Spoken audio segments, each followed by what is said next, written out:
dizzy bats, unedited games, and guest stars, if you know what I mean, on this last NickJune episode of WatchBots.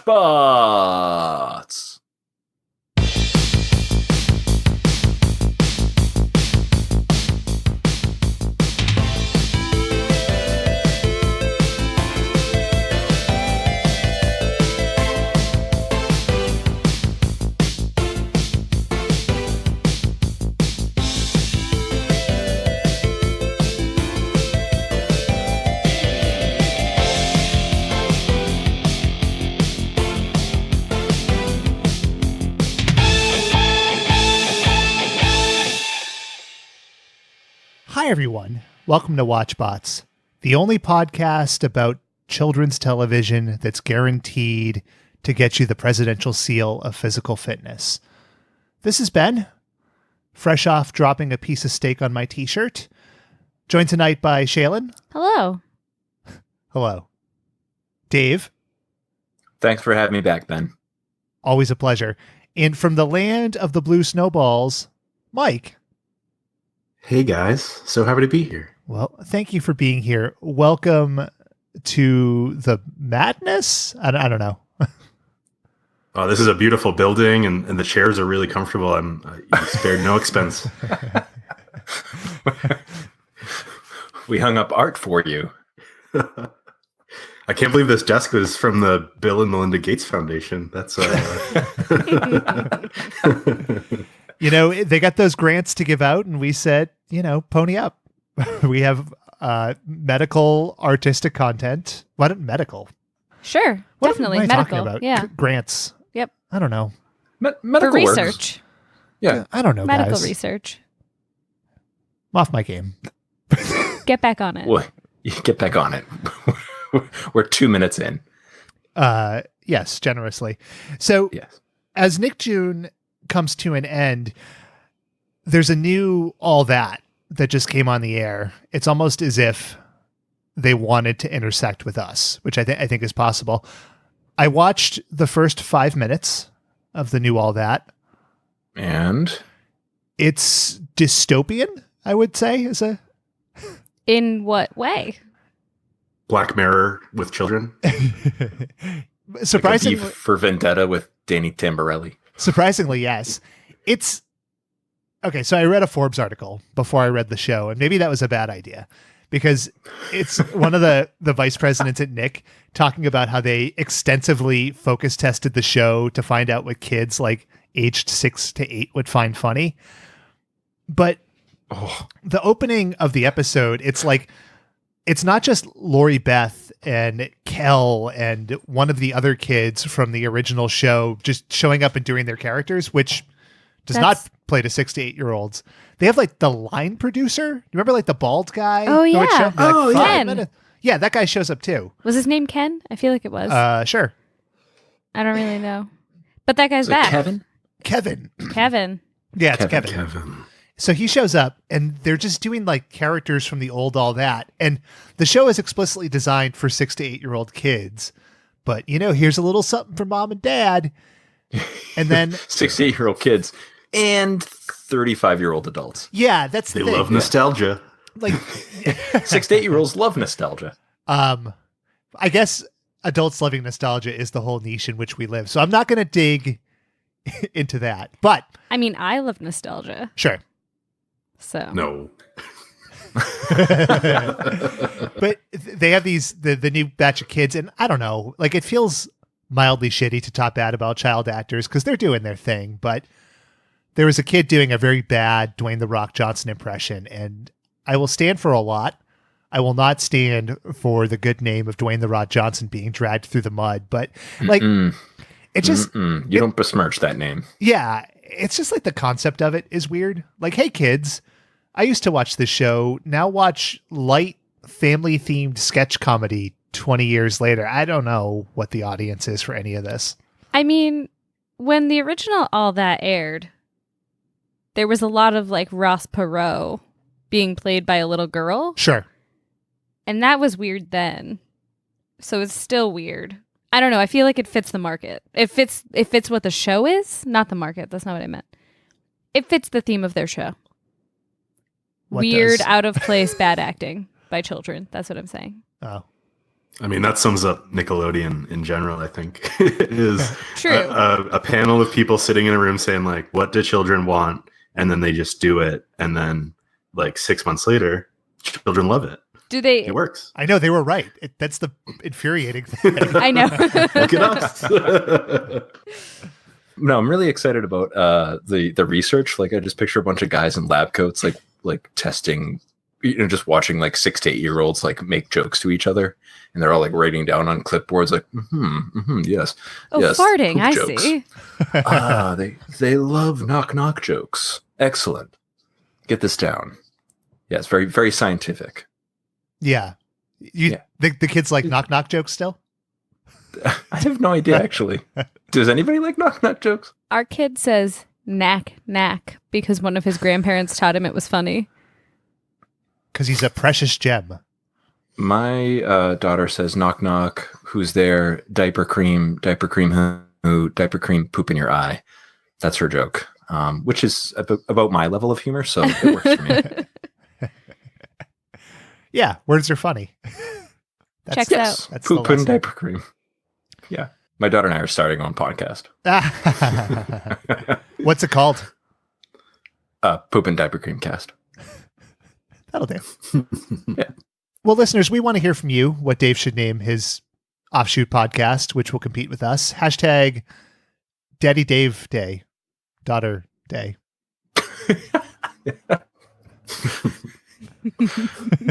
Hashtag dadcast. Yeah, I feel like something shorter. So, Yeah. mea culpa of the week. I'm gonna jump in here, Dave. I don't know how you think that the Kids in the Hall theme song sounds anything at all like the opening sequence to Pete and Pete.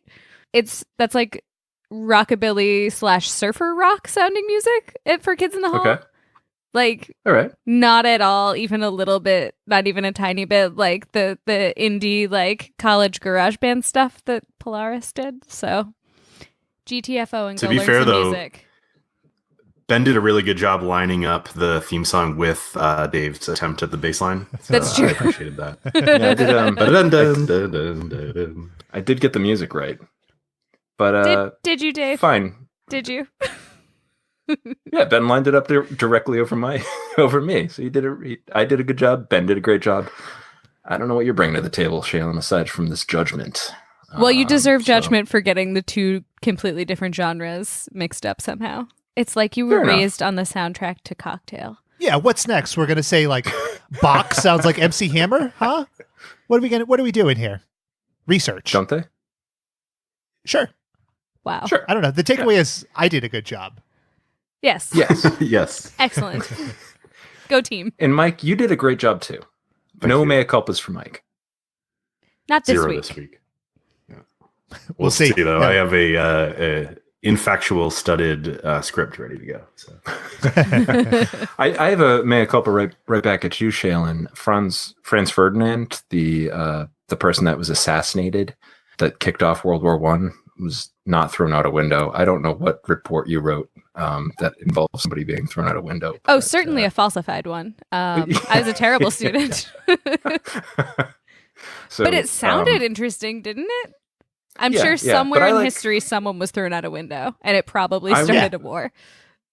Yeah. Yeah. I like our version better, where he was farted out a window. So Agreed. that's the new version. Revise those textbooks, friends. Yeah. Make Just our version overeager to use the word defenestrate in a report. Every war is started by someone throwing out a window. The Defenestration Proclamation. Indeed. Very good. Manifest defenestration.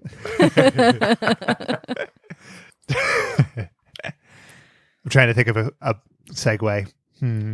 Given that was a great historical joke, I wish I knew what kind of history we were dealing with this week. That would be a good segue into the next segment, but we have segments upon segments upon segments. So Oh. you're getting ahead of yourself. Damn it. But- Valiant effort. I Yeah. tried. Yeah. Yeah. What's your fucking problem? Anyway, this week, NickJune comes to its stirring conclusion in Mike, you brought us an episode of Wild and Crazy Kids. So what compelled you to throw this at us? So I feel like I really was lucky to be able to double dip with this one. I know that you had mentioned Salute Your Shorts previously. Mm-hmm. I could have gone with the full Salute Your Shorts episode, but really for me, Wild and Crazy Kids was a show that made me really want to like go to Nickelodeon Studios. Watching it now, I don't really know why. Maybe it was my just pure love of malls in the early 90s. Oh man. Yep.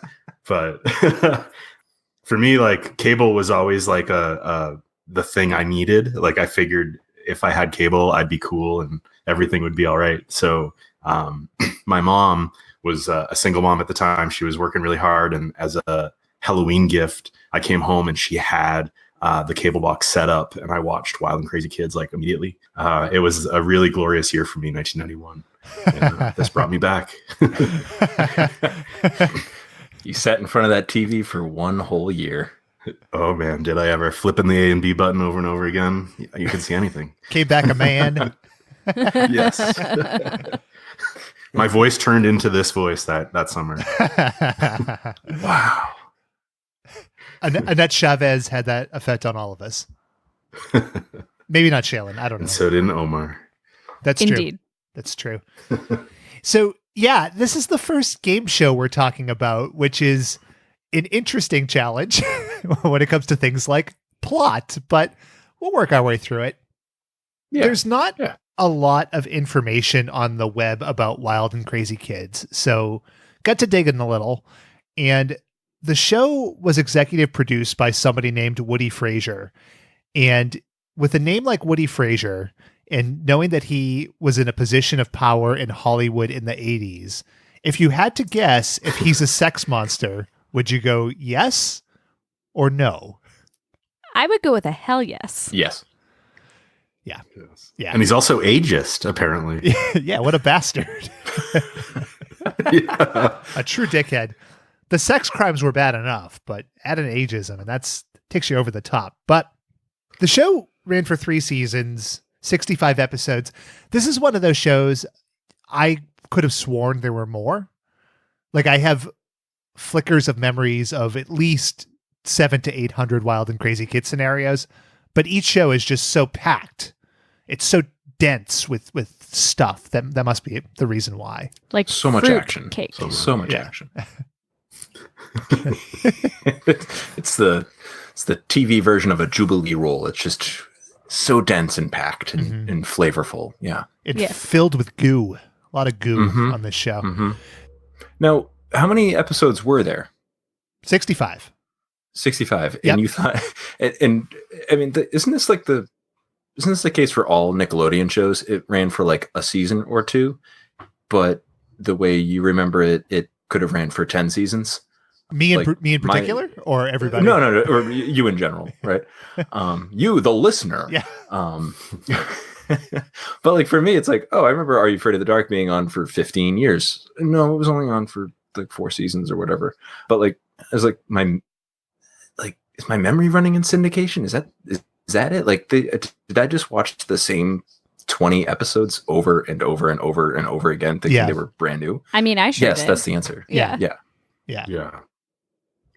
I think that's what Nickelodeon really proves is like we were just kind of vessels for a lot of these shows where it was just like direct input to our brain without any real interpretation or we remember like Casio keyboards and trips to Orlando and like random snippets, but otherwise they could have just showed us the same episode for 2 hours, which I'm pretty sure they did.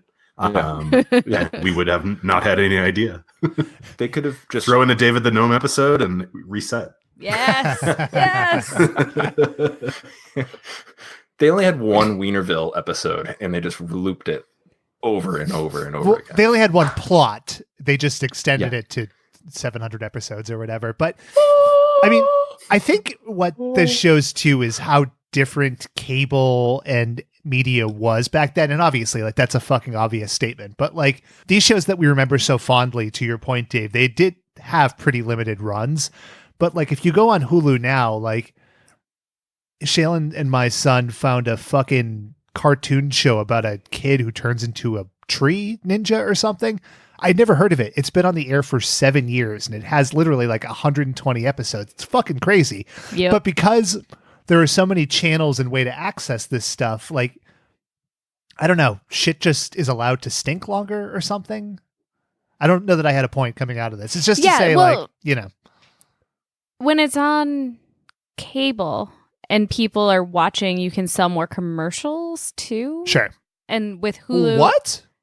With Hulu and Netflix, like, you do a bunch of episodes and like they base viewership on that. You know what I mean? Yeah. Does that make sense? I guess. Like they do it in batches. That's what I'm saying. Mm-hmm. Bigger batches. Little advertising professor over there. No, opposite. Anyway. So I've got a couple questions for Mike. Please before do. we really dive into this. Mike, you picked Wild and Crazy Kids, but has there been a cartoon or anything that we've covered already that was like a favorite of yours growing up, or was it just all Donnie Jeffcoat stuff? I mean, obviously Donnie Jeffcoat was a huge part of my childhood, but I was a game show kid. I loved like the one with Mark O'Malley, the video game one.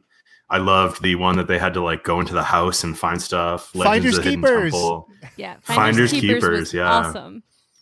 Yeah. I really liked all of the game shows so much. And I don't know if it was because it was like intriguing or because it made me feel like I would be better at them. But I feel like even researching this episode, maybe like 1992 for me was like the heyday, because once you get into the All That era, I kind of don't remember as much about the shows. Mm-hmm. Even Ren and Stimpy's a little fuzzy for me, but yeah, the game shows on Nick were top notch from my 9-year-old point of view.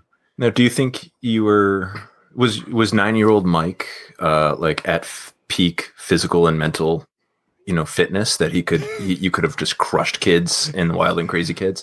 So based on Ben's reflections of his childhood, I would say I was on par in terms of you have that like that millisecond of shining, and then you stick your foot in your spokes, or you're like rollerblading down a hill and you hit a stick, or you have like a scrotal accident. I feel like I was in that range.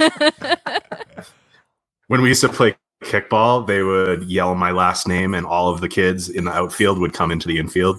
So that's that's the way I feel about my physical ability. On this episode of Sad Bots. If it makes you feel any better, they didn't even have to say my name. The kids just saw me stand up and came in. I was really bad at sports. They're really mean. Yeah, it's true. I was a roly-poly little boy, so I think like the Wild and Crazy Kids episodes where they went to the water park, I would have done well, just like inertia, because they had a race down water. You'd have the coolest T-shirt of all the kids. Oh yeah, for sure. And I would need it because God knows I wasn't going in that water park with no shirt on. When they had to shave water or big balloons, I would have lost, but that balloon would have had the best fucking goatee. I was such a meticulous little child. It was wonderful. Yeah. Just the kids are just so clumsy too. Like you watch them when they're throwing the beanbags in the mall, and like the way they visualize what they're doing versus what actually happens is pretty hilarious to me, because it's very real world stuff. Yeah, we'll get into it. I thought that game was dangerous, and I thought a couple of kids were going over the railing, but maybe that's a phobia of mine. So. Yes. But let's get to kids going over balcony. So the show originally had a pilot that was shot in 1989, right? So the hosts were not Dawn and Omar and Jessica. One of the hosts was a host of Don't Just Sit There, which was like a Nick talk show sketch comedy show that I have no recollection of. I've never heard of that. One of them was a woman named Leslie Hibbard, who I think was in that teenager mold. She doesn't do a ton. The third host of the pilot, this blew my mind, was Corey Tyler, who was a ventriloquist that got popular during Laugh-In, who was 49 years old at the time the pilot was filmed. Amazing. Oh my God. Was he a good friend of Woody Fraser? Maybe. I guess it's possible that Wikipedia is pointing me the wrong way, but I'm choosing to believe the lie because that's the best possible host for a show like this. Well, so that actually fits during that era with like the revamped Mickey Mouse Club, which was MMC, they had like the two like grown-ups in the picture, like with all the kids that were teenagers. So maybe they were going for like a, but there's one adult in charge kind of a vibe. Like Kevin, the stage manager on all that. Maybe. I don't know. But whatever it was, they moved away from it after the pilot. So which was smart. Sure. Obviously. Yeah. Hey, kids, who wants a puppet? Well, I'm making balloons.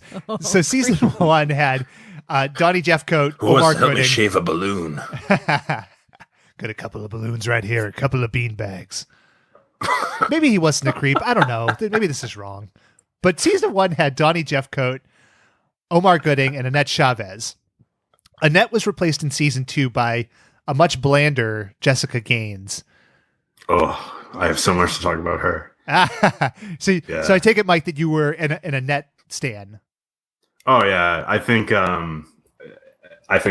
Jessica is just a total wet blanket. Oh yeah, I don't think she wants to be there. I think it shows in her skating.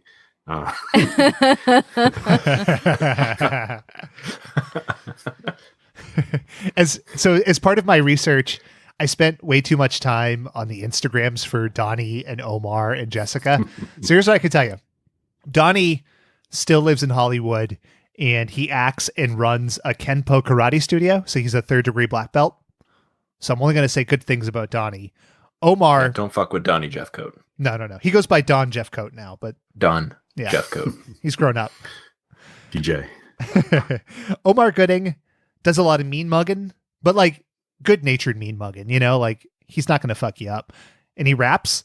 And Jessica Gaines is an artist of some sort. So, like I said, there's not a lot of info out there about the show. So I got to do my favorite thing of just creeping on people's social media and piecing it together. It's a beautiful thing. Now, did you stumble across the Donnie Jeffcoat sex tape? Is that real? Fool me once, shame on you. Wow, and crazy Jeff Coates.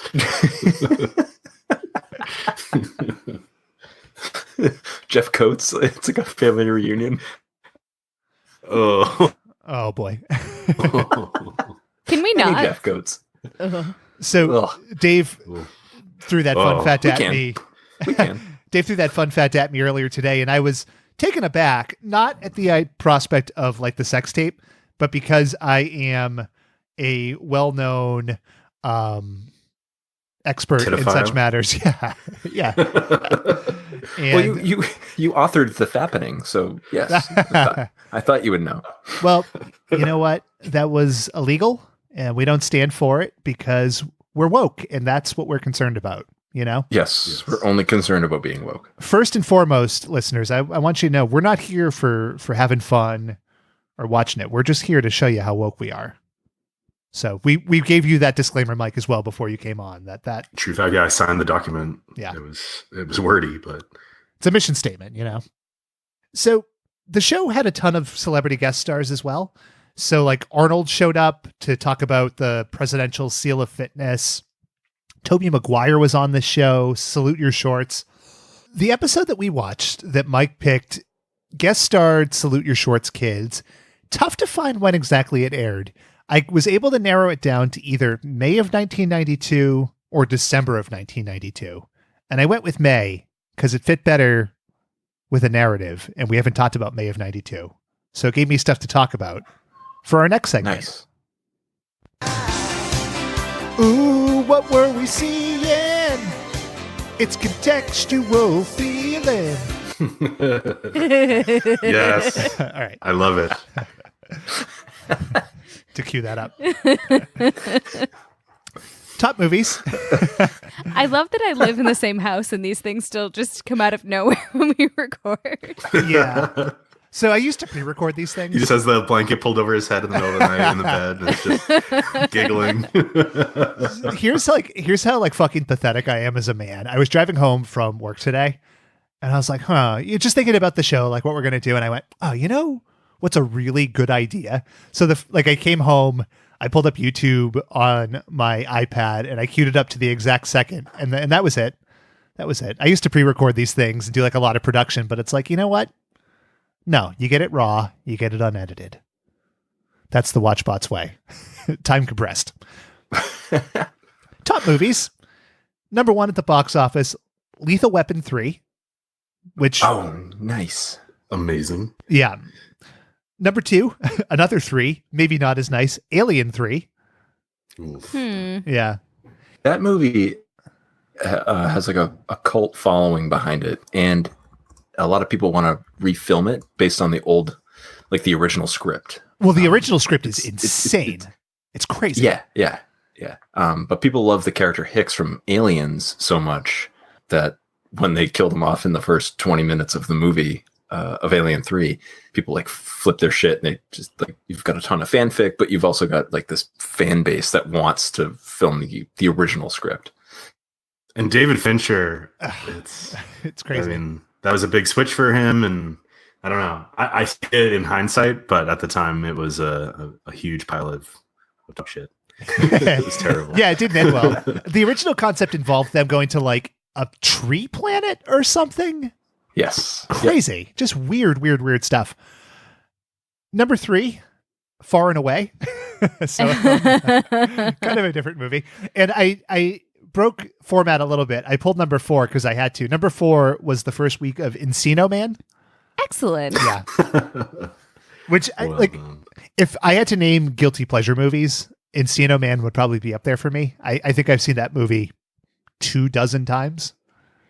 So I've never actually seen that movie start to finish, Sure. but I have an uncle, kind of a wacky uncle, who used to A live. wild and crazy one?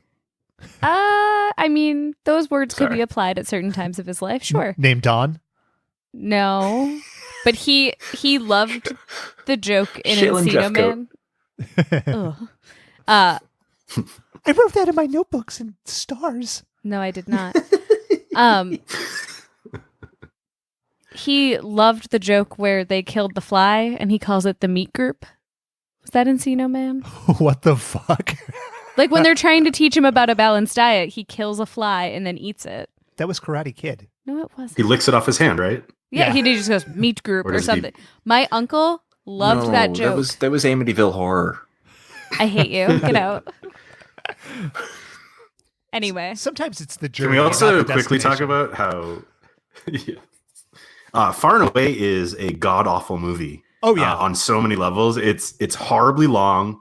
The music sucks. Their accents are unnecessary and atrocious. It's like a lot of that weird early 90s, like I'll just be a jerk until you fall in love with me kind of aspect. And yes, then the early 90s. yeah, as well as all my relationships. And then the scene at the end with the huge, like, multi-million-dollar, what is it, the rush into Oklahoma is like such an anticlimactic end. Like, it didn't need to happen at all. It's not a good movie. I watched it on my honeymoon and it ruined the whole thing. What? We watched it on our honeymoon. You kind of buried the lead there. Yeah, we did a little role playing to Far and Away. It fell apart. Guess just brought a bunch of steaks to the bedroom. Yeah. She taught me how to use a washboard. Got a bunch of bare knuckle fist fights. Lots See, of blood. the movie doesn't have to be good. It just has to inspire good, you know? That's what media is all Exactly. about. So Sure. I'm glad it worked out for you. So Ben, a guilty pleasure of yours is Encino Man.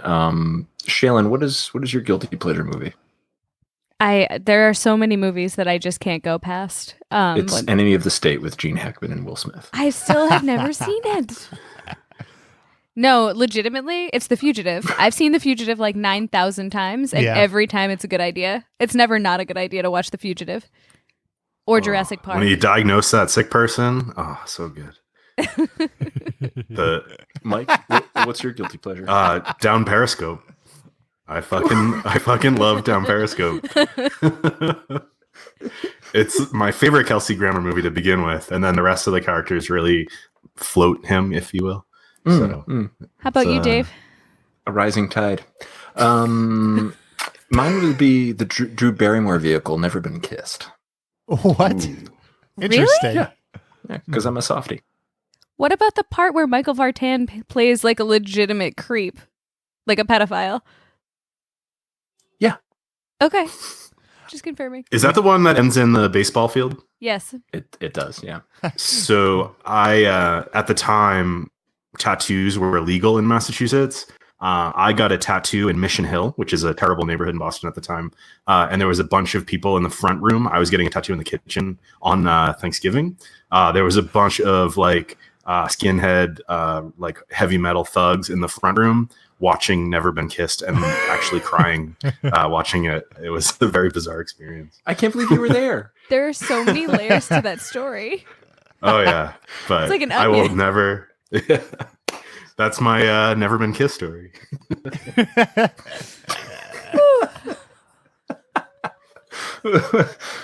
Well, we found a new host for WatchBots. I'm out. I got nothing. Nothing. Tell me your Mission Hill tattoo story. I have Michael Vartan and Drew Barrymore tattooed on my back, like either shoulders. There you go. That's actually the tattoo I got. Yeah, so when I flex, they kiss. It's pretty good.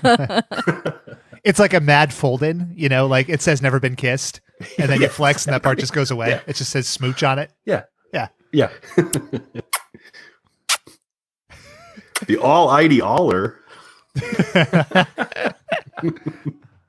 Oh boy. So top music. We'll only talk about the number one song in the land. That was Criss Cross's Jump. Hell yeah. Hell yeah. One time I got a concussion while I was dressed up like Criss Cross. It was Halloween one year, and I think I was 15 or 16. It doesn't matter, but we were at my grandparents' house, and I was too fucking cool for school, right? Like, I was going to not go trick-or-treating. I was going to hang out. But then I had the realization that I could get candy. So I was wearing a Bruins jersey and blue jeans, and I turned them both around. Did you know that when you wear blue jeans backwards, surprisingly hard to maneuver in? So like an asshole, like I ran up a driveway and I tripped on like the backwards part of the pants and I smashed my head on a concrete step. Oh, Jesus. So Oh, no. There's a twist. yeah. So like me like screaming at like kids like I'm Criss Cross. Karma came back and yeah, brain injury. Here's a fun game. Watch the Jump music video and count how many different jerseys they wear in that video. And most of the teams don't exist anymore. It's pretty cool. It's at least 5. Big Expos fans. Do you remember the series of Looney Tunes shirts dressed as Criss Cross? Sure. Like Taz wearing the backwards pants and Bugs wearing... Yeah. Back the fuck up. Yes. Almost. Mine didn't Oh, say man. that. Mine was the kid version.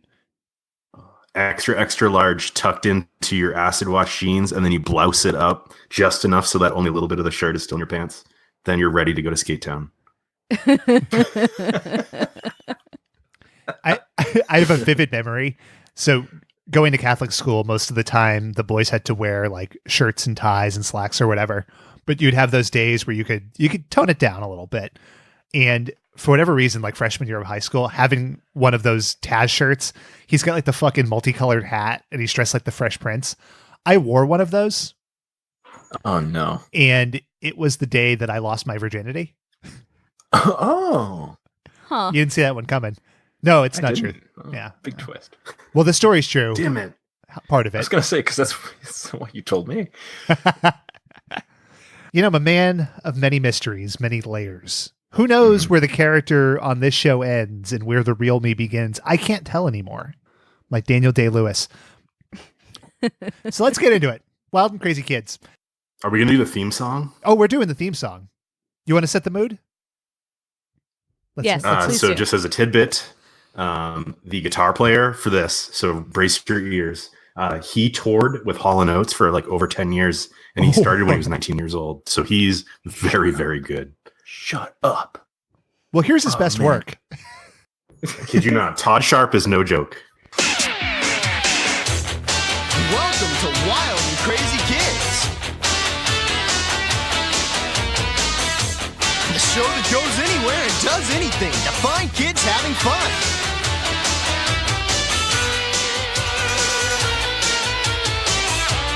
with your hosts, Jessica Gaines, Omar Goody, Donnie Jeffco, and special guest stars Michael Bauer, Venus DeMilo, and Danny Cookson.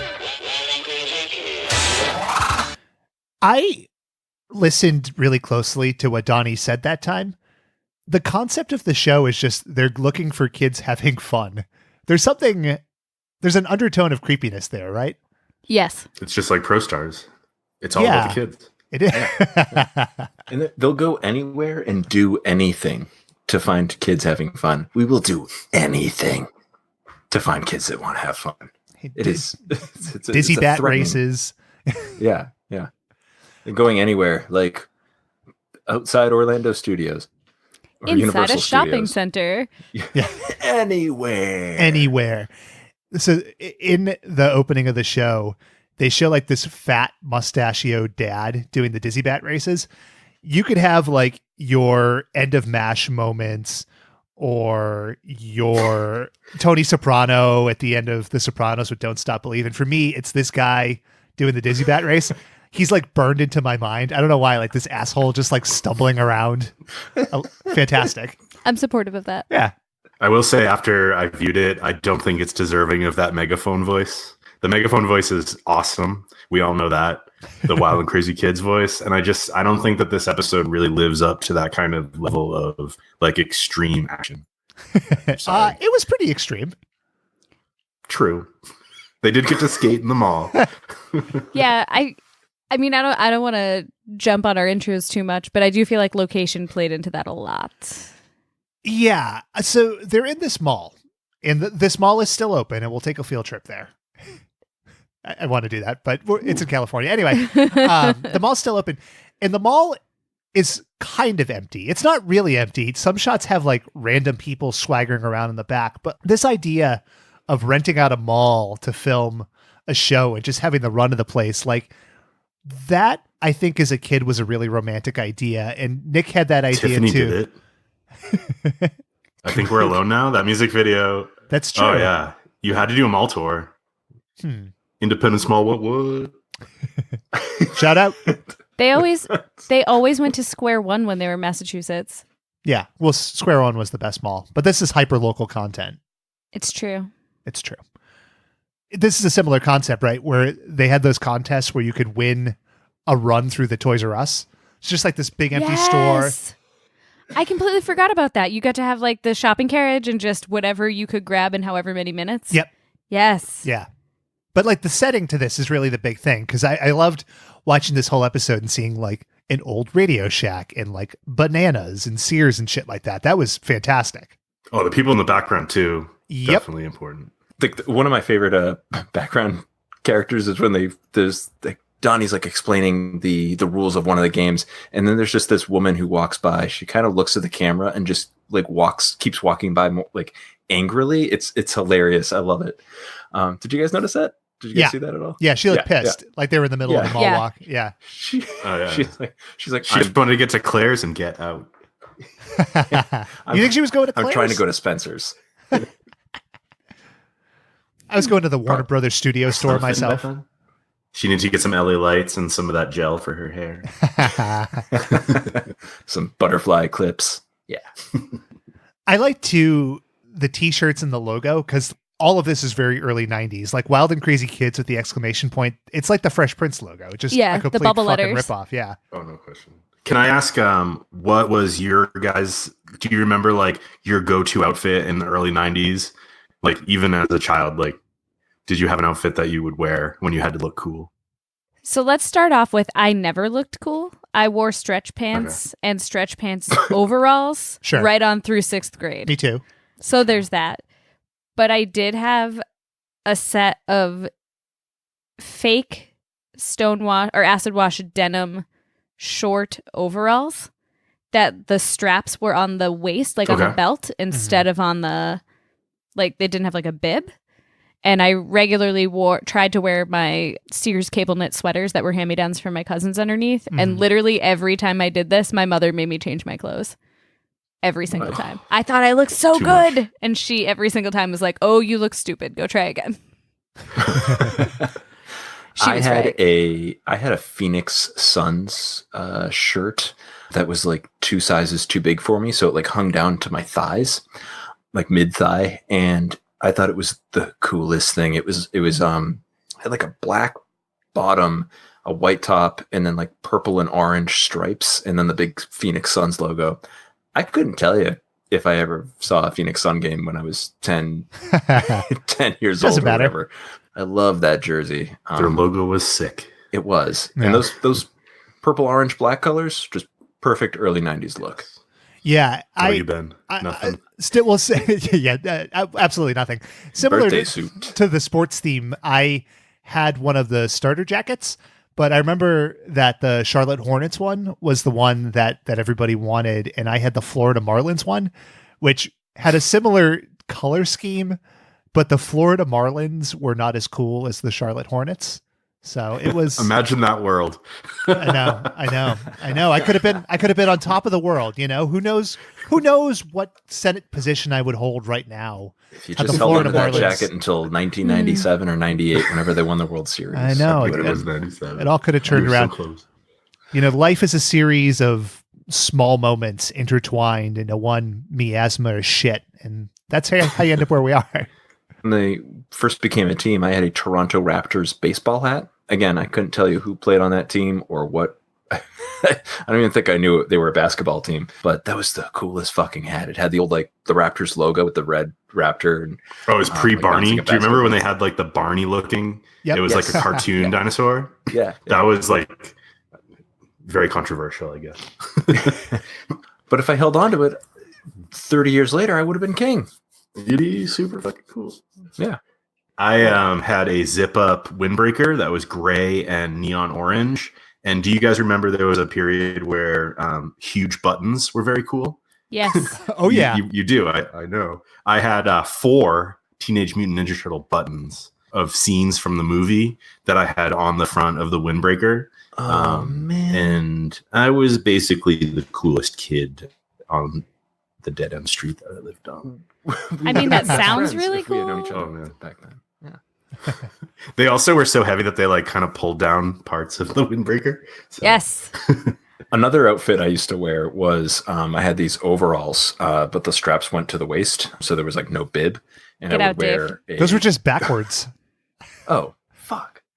So as you guys are reminiscing about like your windbreakers and your sports themed things, I recall that for a long period of time in elementary school, kids called me Pocahontas because I wore a poncho to school and thought it was cool, and then would walk through the woods to get home.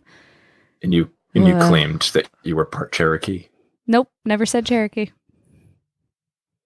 And then Anyway. the crap came out 4 years later. You would have been so cool. I'm still really bitter that like ponchos were fashionable for a brief period of time a couple years ago because I got made fun of so much for mine when I was a kid. It was really comfortable and versatile. No sleeves. Impractical. Yeah. It's like wearing a tent or a blanket. Wearing a tent, that's everybody's dream. Yes. It's so comfortable. I was warmer than anyone else. I digress. But warm ain't cool. I wish I had known you in first grade so that you could have told me that. Yeah. Yeah. Yeah, it would have changed your life, baby. That's what I do. So Ben, tell us more about Media City Shopping Center. Well, Mike, there's not much to tell. You know, right now it's called the Burbank Shopping Center. It still exists. It's anchored by a Burlington coat factory, but it's there. And I think that's the important thing. Do you think there's a plaque in it that says like Wild and Crazy Kids filmed here in 1991? Well, I don't know, because there was an episode of Cold Case filmed there as well. Oh. So Cool. I don't know what takes precedence. The you know? CBS hit. Yep. Oh man. One of those CBS shows that lasted, 15 years despite nobody you know ever watching it. It's not true. My grandmother watches it every week. When my wife and I met, I'd stay over her place, and Ooh. she'd have to go to bed because I bet she'd have to go to bed because she had an early morning ahead of her. But I would be like wide awake, and I would just sit in her living room watching reruns of Cold Case at like 3 a.m. So that's my special connection to Cold Case. Well, listeners, we want to hear from you what your connection to Cold Case is. Hashtag Cold Case Warm Connections. So this show is Cold really cuts. weird, right? we start with the kids in the mall and they're surrounding the hosts and they introduce the 3 guest stars kind of sort of. I'm going to play it and then we can talk about it. Let's hear it for Budnick, Telly, and Donkey Lips straight from Camp Anawana, Danny Cooksey, Venus DeMilo, and Michael Bauer. All right. All right. It's this weird cognitive dissonance thing because they introduce them as the characters and then as their actors, but then the actors are also kind of playing the characters, right? Am I thinking too much about this?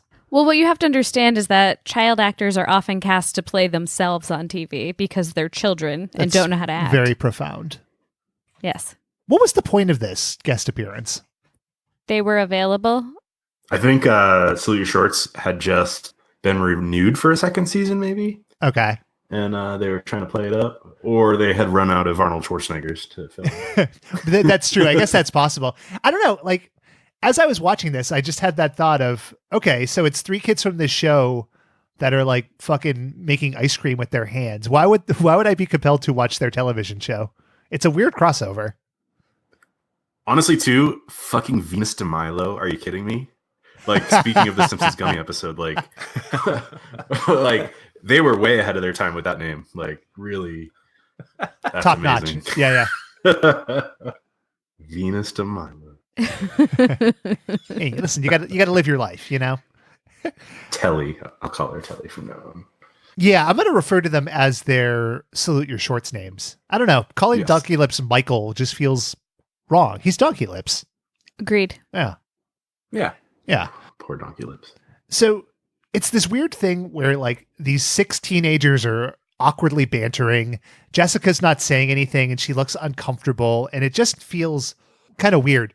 And then Omar makes a weird demand when the Salute Your Shorters say they want a t-shirt. This is strange. Now all you guys have to do is get us some ice cream sundaes. But what he really means is they need to make ice cream It's sundaes. like hazing. Yeah, like with their hands while blindfolded. It's not like hazing. This is just straight up hazing. Yeah, and glorified hazing, for the yeah. sake of entertainment. Yeah, because Omar was just paddling the shit out of Budnick too. They didn't show that part though. I drew a sketch of it as we watched. Thank God. Yeah. It's on my DeviantArt page. Then they You were wanna making say- him do like tough guy shots. It was terrible. Tough guy. I remember being like a little bit afraid of Butnick when I was a kid. Like he wasn't terribly mean on the show, but I think like he reminded me of the redhead kid from A Christmas Story. So I just associated him with like somebody I didn't want to meet in person. Yeah, but you have to say his hair is glorious. Oh, he's got beautiful golden locks. I was literally about to say, but he had such a bad haircut. What? No. There's a shot Get at the end of the outta episode here. where he just like sweeps his hair back. It's Yes. beautiful. Oh yeah. He kept like sweeping it back and like doing that little like head shake thing to get the hair out of his eyes. Yeah. Yeah. It was gorgeous. And you know, at this point, he Dreamboat. was literally a rock star. Yes. He was in a band. Yep. I don't know if you've heard their music, but it's pretty good. It's surprisingly well done. What's Oh, the isn't there timeline on music- this in Terminator 2? Same year. Same Oh, year. yeah. Same year. Yeah. Yep. Isn't there music similar to the sound of the intro to Kids in the Hall? No. Is it not, Shaylin? No. Am I wrong there? I can't It was even for begin kids to that loved, describe to you how far surf apart those rock. genres are. Hold on. They're defined as a glam metal band. I'm writing this down. Next week's mea culpa. I thought Okay, I'm you were good. writing down glam metal. Yeah, let's move on. Things to research. Underline. Alexa, Google glam glam metal. metal. So this first game is disgusting because they're just putting their hands in ice cream. It's a fucking bad game design, but it does introduce something that you see throughout the episode, and that is weird audience reactions. Let me play this. A little faster, a little faster. One, and 3. All right, almost. 10 seconds, 10 seconds. Go for it. Come on, guys. Every Wild and Crazy Kids game has 3 elements. Whatever the game is, the host saying weird, awkward things, and then 80-yard noise. So you hear all those kids, but if you're watching the game, the kids are all just standing quietly. They're not making that noise whatsoever. It's fucking hilarious. Oh, I thought there would be so much more cheering in real life. I really thought that like if you watch like kids have a fight or if there was a race, like everyone would just lose their mind. But that doesn't happen. Yeah. If I ever saw a fight in a schoolyard, I would just sit quietly with my hands folded, nodding. I just raise my hand and wait for somebody to say, like, Michael? What is it, Michael? I remember there being a crazy fight in my, like the cafeteria. I almost said auditorium because there was a stage in it too, in elementary school. And just being completely terrified and not knowing what to do. And I was like, do we run away? Do we stay still? What is the best way to avoid being involved in this conflict? And what I decided to do is react as though they were Tyrannosaurus Rexes. Sure. And just not move. And not like, I held my breath and just waited for the parents. The parents? Sure, I guess freeze! like the cafeteria ladies to like get in there. It worked out. My instinct was to not move. Yeah. It's how you deal with a bear, too. Yeah. Well, with a bear, don't you play dead? With the bear, you are dead. You did not play dead. Depends on the scenario. Okay. In the Grizzly Man scenario, see what happened. Is he shouldn't have brought his girlfriend with him? Yeah. Yeah. Bummer. Why did Werner Herzog have himself listening and watching that footage in the documentary? You know, like it's a tease. You know, either show the Grizzly footage, and I'm not saying Grizzly, I'm saying Gristly, or just bypass it. It's like the same thing. I don't like watching those reaction videos on YouTube. Like, oh shit, watch me react to the Avengers trailer. Like, who does that appeal to? I don't know. It's crazy. Turns Mike, out that's you're pretty Dave's quiet. Does it favorite appeal thing. to you? Damn it, we had the same joke. I think you see the whole movie through his eyes, and that's how we ended it, too. Through his eyes. That's true. We're very profound. Also, I did really want to see him get murdered by a bear because he deserved it so bad. Yeah. He got his for sure. Yeah, he was asking. He was asking for it. Yeah. I agree. Also, they really took their time making this Sunday, too. They could have done it in like maybe 18 seconds, but they were really careful with the toppings for no reason. I don't know. Yeah, they were already covered in What did they take, 29 seconds to do this? Come on. Yeah. It felt like 29 minutes. Fucking amateurs. Like the whole design of the game is very bad because it's like, oh, you got to make Sundays blindfolded, but all they're doing is sticking their hands in shit. Like it's impossible to fail, you know? There should be an element of failing in these games. Fucking powering kids. That's what I say. And what does it have to do with a mall? I mean, they could have picked out like hang up these outfits for us or something, or you have to hang 100 shirts to get your shirts back. You guys got to make your own Orange Julius. Oh man, I love Orange Julius so much. You just said that, and I was like, my mouth immediately started watering. Oh, you're welcome. Well, this weekend I'll be I'll driving give a you this while. half drinking Orange Julius. But you know what? The Salute Your Shorters get those shirts. And the game is on, and the concept is it's a best of 3 or something. I want to talk about the scoring in a sec, but let's introduce the first game. We see Donnie and we see Donkey Lips, and Donnie is wearing a Dayglow yellow Wild and Crazy Kid shirt tucked into pleated khakis. Yep. Donnie sucked, right? Yep. Yeah, he sounded like a C-grade Bill Paxton. 20 meters, man. They're in the room, man.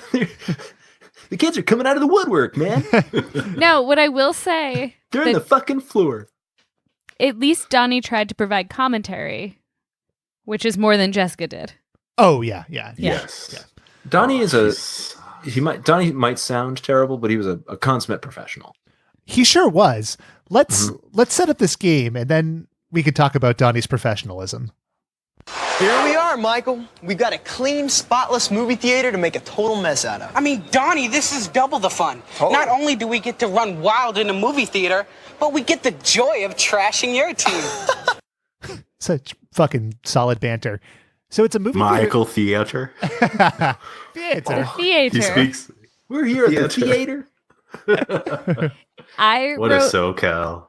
theater so many times in my notebook during this game Yeah. because I couldn't get that out of my head. The theater. He said it like 4 more times, too. I know. Well, that's where they were. You know? Theater.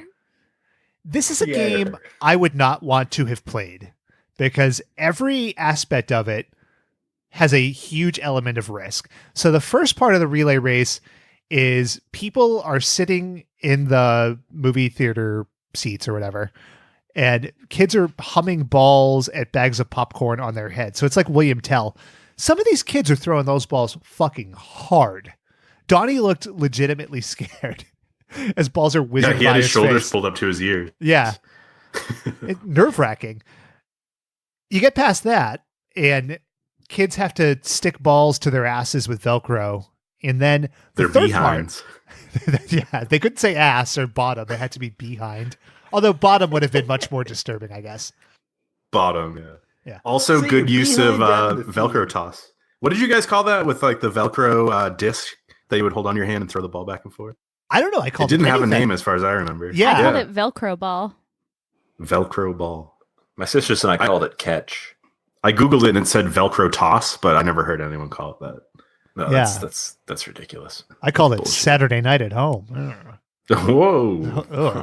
Heyo. Hey now. That sounds itchy. And then the third part of the game is kids like with nail bats smashing balloons. Some of these kids looked much older. As an example, in this nail bat part, one of the kids looked like he was 8 and the other one looked like he was 25. Yeah. He's like Yeah, that running kid up in and down yellow, the he aisle. sucked. Yeah, he was bad too. Oh, he was horrible. He hit so many balloons like once and walked away. Yeah. I just can't believe. And then he was the loudest cheer at the end when they were like, yellow team got 11 points. He's like, yeah. But he was also probably in college at the time. He was just happy for a free lunch. You know? Yeah. Starving college kids. I made $17,000. I wish. You get a SAG card out of this. So I'm going to play a clip of the audio that you get during this game because I think it's representative of the show.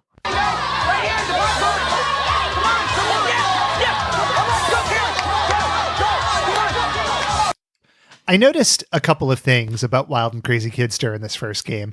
Number one, I think the mantra of the producers is more is more. Not a second of this relay race is cut. It goes on for about 46 minutes. And the only audio is just, yeah, go, do it. And like production music in the background. Go. It was so laborious. Yeah, there's no commentary on this one, right? Nope, None. not at all. No. Yeah. Just straight cheering for, yeah. Yeah, That's just, rough. yeah, it's crazy. And also the kids never react unless they're spoken to. So the game ends, Salute Your Shorts wins. They win by a score of 100-50. And Donnie and Donkey Lips are talking, and the kids are all standing around them in a semicircle, completely silent, until Donnie's like, "Isn't that right, kids?" And then everybody loses their shit. Like these Pent up energy from waiting for Donnie to speak. These are the most polite, wild, and crazy kids one It's could true. imagine. Yeah, you know, Within limits. it's a parent's dream. I mean, they're indoor wild and crazy kids. When they get outside, they just start a mosh pit. Yeah. So that's game one. It's rendered immediately inconsequential by game two, where they're racking up thousands of points like in a shot. So It's- good. It's crazy. Oh, the points were such bullshit for this one. I got legitimately mad at this because it's like there has to be a logic to this game, Nickelodeon. Made me upset a little bit. But this round is Omar versus Budnick, and we get this gem of a line. Oh, it's a long way down, but we're going to be beanbagging for points. With these major bean bags.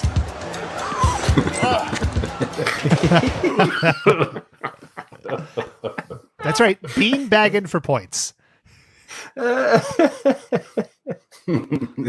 This game was like a Saw setup with bean bags, you know, like they're like in the atrium of the mall, and on the ground they have this American flag patterned circle of balloons, and you stand on the railing and you hum bean bags into the circle, and you repeat this at different levels for different points like 100 times. It's like a fucking Rube Goldberg machine. This game was so confusing to figure out, but it got better because for the last round they added vague parents.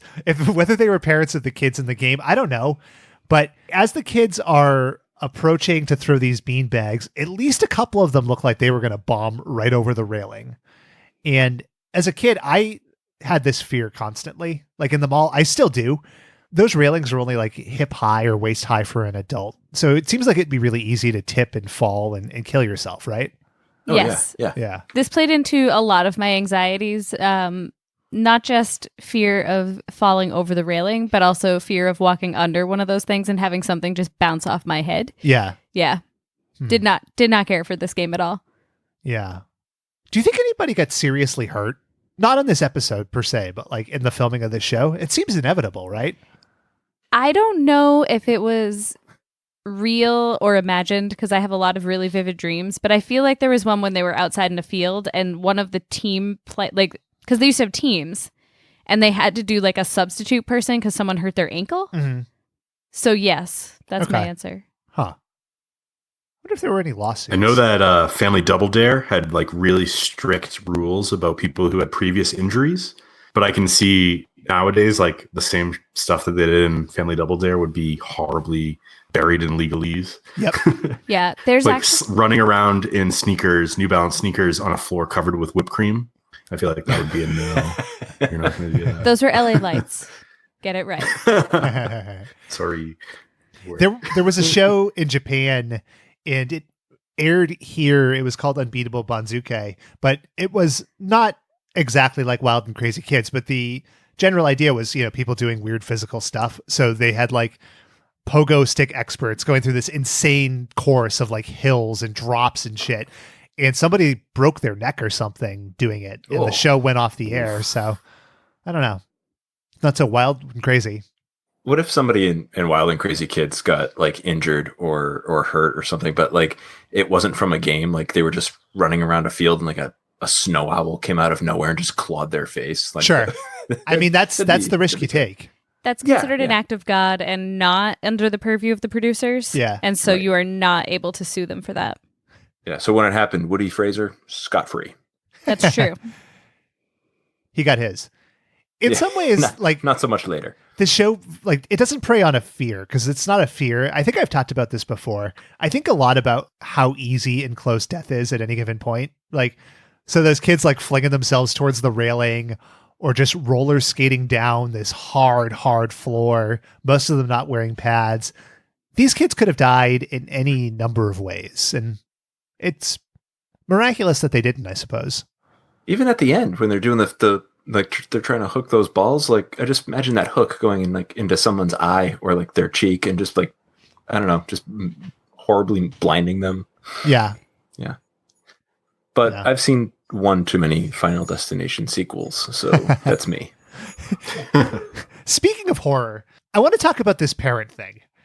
Yes. So the last round of the beanbag game is the parents are just lying on the floor in the mall. It looks like something out of The Occult. They're in like this circle shape. And we get this really confusing scoring system first. Now the parents take their place on the target. Now if you actually hit a parent, you get 100 bonus points, plus the points for that color. Now red is worth 10 points, pink is worth 20 points, gray is worth 30 points, and blue is worth 40 points. So like they're wearing these shirts that kind of look the same. They're worth varying amounts of points. It's so complex. It's like one of our games. But then one girl takes it a little too far. Go green, get ready. There you go. Oh, okay. Look at that fucking splat. It's horrible. That was her yelling too. Yeah. Holy shit. One guy got hit right in the nads with the beanbag. I was gonna say, the beanbag just flies down and just right on the crotch. Right on the crotch. It was It was the guy in red too. I think that was worth 20 extra points. Yeah. This beanbag's just got beanbagged. Now, I am coming with the theory that those parents are producers or something, because I can't imagine as an adult now of a parental age, like just willingly lying down on a floor with a helmet and nothing else while beanbags are thrown at me from like 30 feet above. From 3 stories? Yeah. Loud enough that they splat on the fucking ground. That is nuts. I bet they didn't tell their coworkers when they got home from vacation, though. That's probably true. How was your vacation? They're like, well, Where'd you get that black eye on vacation? I don't want to talk about it. I'm going to be on the Media TV. City. I'm going to be on television. How was your vacation? Well, somebody threw a beanbag onto my nads from 3 stories up. It was Real It hard was good. like. You know what I call that? Yeah. Tuesday. Just I normal call things. that. That's how I get off. Hell yeah. Another day on the train. So Wild and Crazy Kids wins the second game. The scoring is inconsequential, but one of the nice things I think about having a show with real dedicated actors is, unlike a lot of our segments on this podcast, they could do nice smooth transitions like this. You guys look like you're doing okay, but this next game could turn everything around. Let's see if you can hold on to that lead. Just so clunky. He's a professional. Ben, for did you God's get the sake. quote that says the Salute Your Short team did some excellent beanbagging? No. Oh, that's in there. That's a worthwhile pull. I think there was another one. Oh, what was it? It was from Omar, and he got like a bullseye or something, and he just went like, "Man, that was one smooth beanbagging," or something like that. It was so funny, and I should have told you to pull the clip, but I forgot. It was delightfully perverse. I imagine that Omar and Cuba Gooding probably like wrestled a lot, like in front of their dad, like, "Ugh, no, you," and then just like started punching each other. I can't imagine what they would have been like in the early 90s. They were just trying to like one up themselves in front of their dad, and then All the time, yeah. Especially if your brother's name is Cuba Gooding Sr., like, and you're Omar. Like, where did they get that? Yeah. Yeah. Do you think they both Do you put think up Omar for just Jerry Maguire? It's a battle. well, or like the producers of Jerry Maguire really wanted Omar Gooding, but he was on the set of Smart Guy and couldn't take time off, so they settled for Cuba. And just think if he'd had a Florida Marlins jacket, you know, life could have changed for him. So Been different. It's like that movie Sliding Doors. that's what I was thinking. That same exact really Yeah. obscure reference. Yeah, another guilty pleasure of mine. Nothing guilty about that one. How do you guys feel about Serendipity? I prefer Multiplicity personally, but Oh, You just love Michael Keaton. that's true. No shame in that. So these first 2 games feel like they take about 2 to 3 months conservatively. But boy, oh boy, we are moving on to just the longest thing I've ever seen in my life. And you have Jessica and Telly roller skating around in front of a Sears, and we get this stirring intro.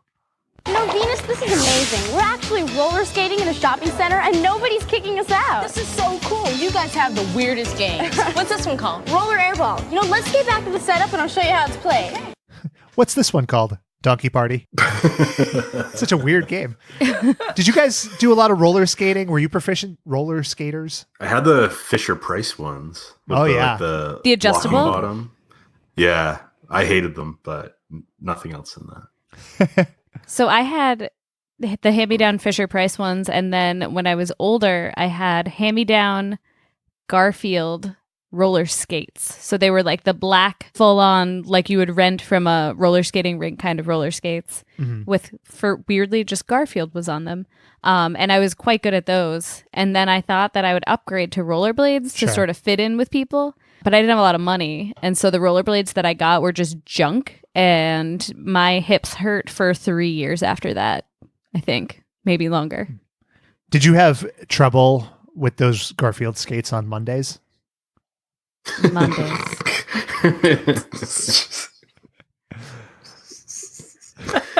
It's rough. We, in elementary school, we would, there was a roller skating rink relatively near the school. So we would go and have like these school roller skating nights. And it was one of those first opportunities for like young love to blossom because they had the couples dances and girl ass boy and boy ass girl or whatever. So they had the big roller skating rink, which is about what you picture it would be. And then you'd had the little kiddie roller skating rink. And that's where you'd find old Ben, who was not confident on roller skates. So I would do that. And then I would wait for the couples skates because then everybody would be like horny and, you know, holding hands and shit. And I would make my way over to the Mortal Kombat 3 machine. So Makes sense. yeah. Yeah. So I think those I would nights just worked out. I would take a while to lace up my skates, and then try to, everybody goes in one direction in the circle. I would try my best to like find a good segue into the circle, but I never could. So I would eventually just kind of end up sitting on the bench, kind of roller skating my feet while sitting down, just kind of like flipping them up and down on the floor. So yeah, just about as much as you, Ben. Yeah. But I was a great rollerblader. I was bad at that too. This will surprise no one. What were you good at? Physically? In terms of like physical things? Yeah. Those two things that you would like wave up and down and they would click each other back and forth. You fucking crush it with those. Yeah, I was good at those. And I was good at that fucking ball and cup thing too with the string. I bet. Yeah. Pushing around tire frames with a stick. Jacob's ladders, I was killing it. And finger blasting. A strange thing to discover you're good at age 8, but physically adept. So gross. What are you talking about? Grow up. So this roller skating race introduced us to the concept of Kid Cam, and one of the Kid Cam kids was named Philip, and he's an interesting fella. And kid camming for the yellow team is Philip. Here I go, I'm the best. I'm the best. He's 34. He looked really old, guys. Like Philip looked much older than the rest of these kids, and he had like the 80s tinted glasses too. But he's the best. You probably had to be pretty strong to carry those fucking cameras. Those were huge. They were so I thought they were going to funny. have like the big like early 90s camcorders on their heads, but what they had was equally bad. Yeah. They have like these big backpacks and stuff on. Insane. So the game is introduced by Jessica as being 3 minutes. That would have been a relief. This game goes on for 5 straight minutes. 5 minutes of kids roller skating up and down a course. Nobody falls horribly. A couple of kids skate in the walls, and that's it. I was sorely tempted to pull the entire clip from the start of the game to the end. I didn't do it because I had make it the outro music. That's not a bad idea. I had the same exact thought too. I texted Ben. I was like, Ben, I know it's 6 minutes long, but we need to play this clip in its entirety. I really thought about it, but I think of the listeners first. This show isn't for us; it's for the internet. But I did pull this representative clip.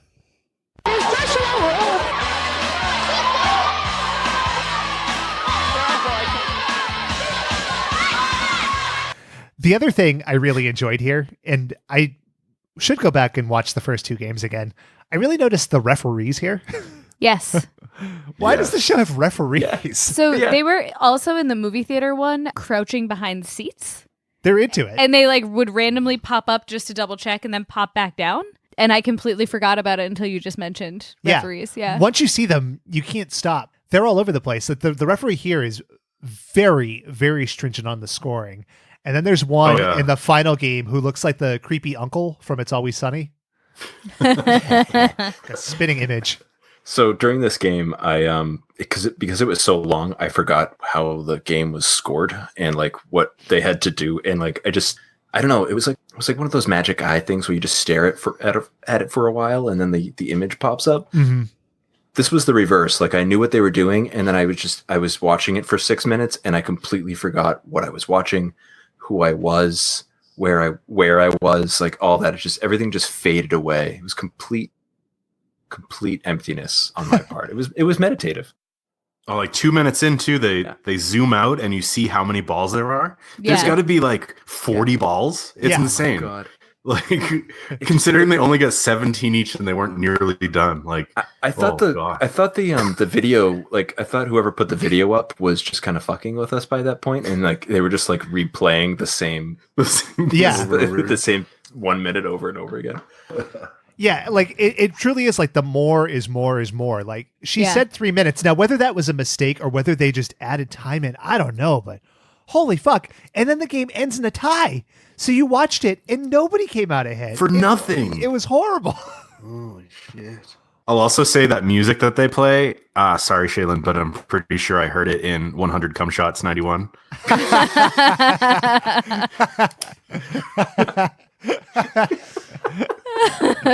Boom, boom, boom, dum, dum, dum, dum, dum.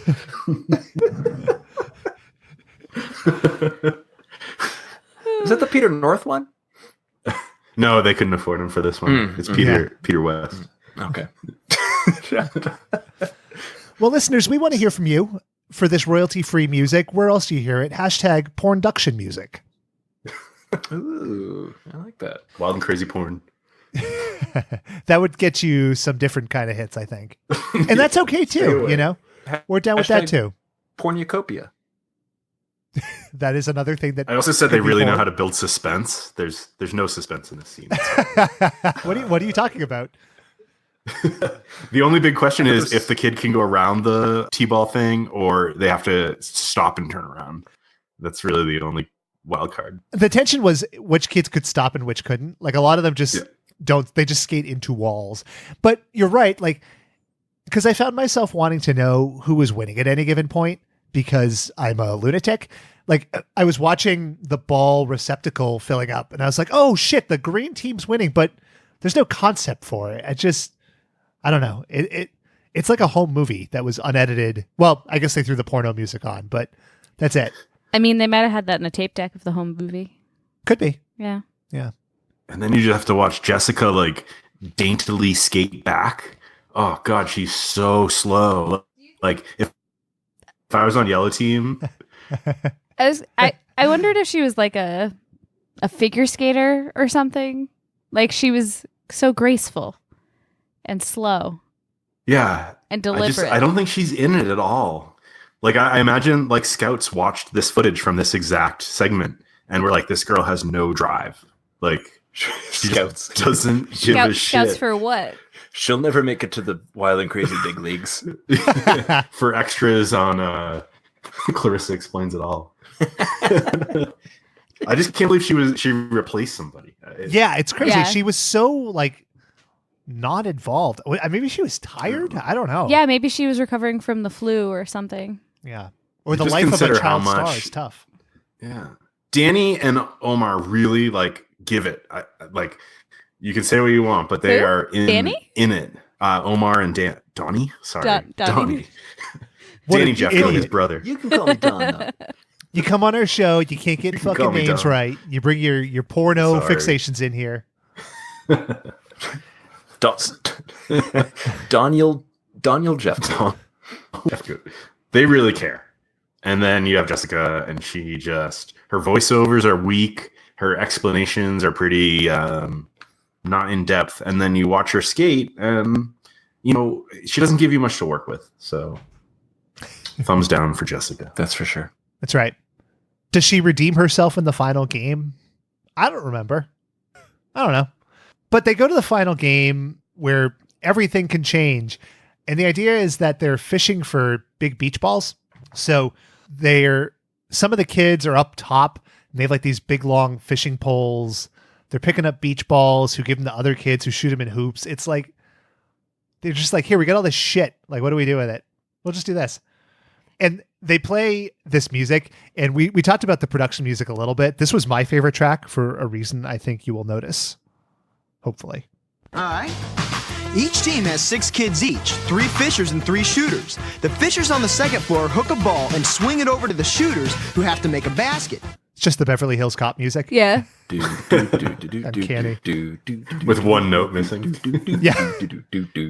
Just misses one little bit. I had a bit of an out-of-body experience when watching this last game because like it takes forever for them to hook the balls, and then Donnie can't make the shot, so it just takes forever. How boring as a spectator would this have been to watch? Yeah. Oh, especially the second girl in yellow. Oh man. Yeah. She must have taken like 15 shots. Donnie was no good either. Yeah. With her. Yeah. I know. Yeah. Oh, Donnie, did you notice he dribbled before he threw? And then Yes, I did. I will point out though, Donkey Lips sunk his first shot and he didn't dribble. So you don't got to dribble. I didn't know if they could dribble or not, and I saw so Donnie was dribbling, and then the second yellow kid came over and just traveled, and I was like, that's that's illegal. That's foul, ref. Just yelling at the television. It's fucking bullshit. But like, you get one more moment of like ADR. I think. I don't know. I'm gonna play it. Let me see what you guys think. This is good. Donnie's voice sounds so like artificial. Maybe it's the only real thing there. Maybe everybody else is playing in silence, but he's just like, "Hey, come over here." I'm Maybe kind of that's into that just how he idea talks. that all the rest of it is fake. Well, I'm sure that's how he talks, but was he saying that then, or did they record that later? It just, I don't know. Yeah. I don't know. I think there's a little production hijinks going on in this show. Do you think too, when they had like extras come, they would just like make them go into the movie theater and just like cheer for 15 minutes, and then they would go out and actually do the games and fill it in later? Because, like you said, they're clearly not excited about the game at the time. Could be. First, it's pronounced theater. And second, I didn't pay attention to the rest of your question because I wanted to get that joke up. They pre-recorded all the cheering, and that was your prerequisite for playing in the game. Yeah, I believe. So the game ends. Wild and Crazy Kids wins. We get a little more banter, and I think the ending of the show is up there with the most abrupt of anything we've watched. Let's take a listen. I want to thank you guys for being on our show today. In fact, we all want to thank you, even though the Wild and Crazy Kids team did win the game. Rematch! Get the ball going. Right now, get the ball going. Let's get that rematch going. So you get a failed rematch chant. Horribly failed. Oh, yeah. And then the show just kind of ends awkwardly. The end. I feel like awkward is the best way to sum up this show. Yeah, it's certainly not as wild and crazy as it was when I was a child. That's true. Underwhelmed. Yeah, it sort of felt like the director just forgot that they had a job. Well, do you know what's weird? So you bring up the director, David Fincher. So it all comes back. Oh. Yeah. And the previous concept of Wild and Crazy Kids was way better before he got his hands on this. They were playing wild and crazy stuff on the tree planet. The xenomorph was there. Yeah. And the big earth ball like rolling around. A little full circle there for you. Has there been a TV show that's just kids in a huge like movie studio and like walking through the sets of horror movies while things stalk them? No, but there was that kids show where it was like Survivor, but it was just kids. Oh, the one, The Wild West. There was that one too, but there was one where they were on an island. Okay. Yeah. So to your question, no, that's crazy. It would be terrible and definitely some sort of like torture or psychological abuse, but also it might be kind of funny. Are you thinking of the Mark? There was one I think Halloween called special? Frontier Kids. That's what I was thinking. That was the one, The Wild West. There was like a saloon and there was just soda. And there was a contract that it was like a no escape clause where the parents couldn't intervene. And I think it was canceled early because that turns out not to be a good idea when you have a bunch of 13-year-olds in the middle of nowhere. The good news is it spun off into my favorite Ray Liotta movie, No Escape. It all ties together. I noticed too, as the credits were rolling, there were so many people that worked on this show. I didn't read what their jobs were, but I'm going to assume that 90% of them were lawyers for the many mishaps that must have happened. Yeah, it's crazy. I will point out too, there's a credits or one of the opening shows Donnie shotgun root beer, I think it is. He teaches you how to slam a key into a root beer and it like sprays up in the air. And, what? Really? Yeah. No, there's definitely a clip, like one of the introductions is him. It might be one of the later ones, I'm assuming. And he teaches you how to shotgun a beer, basically. So that's awesome. Be on the lookout for that one. That's one of the later episodes. He's like 30 pounds overweight. Like, hey kids, we're gonna my wife left me and I'm gonna I go by Dom. He does the karate kick. He's like karate kicking just watermelons off of kids' heads. And watch out for Daniel. He's gonna get you. Boy, oh boy. Gonna go to the Triple X theater. That Rub fell one apart out. fast. Fred Willard. Be careful, Dave. Very good. So that's Wild and Crazy Kids. And let's rate this the way we do. And Mike, because you're our guest, you can go first. Would you show this to a kid? Or do you regret watching it as a kid? I'm flipping the script a little. I'm going to say I would not show it to a child in 2019. It did get me excited back in the day, so I appreciate that. Yeah, it's pretty bland. Indeed. Shaylin? I don't think I would seek this out to show it to a kid, but it's innocuous enough that I don't think I would worry about showing it to a kid. That is one of the crazier takes you have ever had on this show. But continue. No, I don't regret it watching it as a kid. No. That you wouldn't worry about showing it to a kid now? No. That is insane. Why? Tell me, Ben, would you show this to a kid? No. How come? Oh, explanation. Because this is one of those things like I would worry about showing this to a kid and then having the kid think like, oh, I can run into the railing at the mall. You know? So you wouldn't show it to a small child. Dad, Nat. What about like I a can make an ice 9-year-old? cream sundae with my hands. Well, that would be a dream. That would be a good scenario. Would I show it to an older kid? Yeah. I don't know. Now we're splitting hairs. Sure. Why the fuck not? By the time they can hit abstract thought, let them make their own decisions. Would you show it to an adult that was a kid at heart? Yes, because Okay. I think if nothing else, for the young at heart and those with free time, this provides templates for like July 4th celebrations, you know? Like you can, who wouldn't want to get the old dizzy bat out and shotgun a root beer and go down a water slide and punch a homeless guy, you know? Yeah. All your wild and crazy favorites. But would you show it to a really boring kid who's an adult at heart? Like a young Sheldon scenario? Yes. Yeah, why not? All right. Dave? And you have to answer all of those exact scenarios. Oh, God. Yes, no, yes. Very good. And let's go with 1 to 5 lackadaisical Jessica performances. And Mike, I will let you lead us off. I'm going to have to give it a 2. I feel like I really had this built up in my head. I remember really wanting one of the t-shirts. And I give the production group a lot of credit for their creativity, but it just really falls flat. And it's a lot of filler, unfortunately. Mm-hmm. No thriller. All filler. All filler. All right. Dave? I'm there with Mike, but 2.5, because I thought like, you know, I was a little underwhelmed. But I think the Salute Your Short kids brought it up for me. So yeah, 2.5. All right.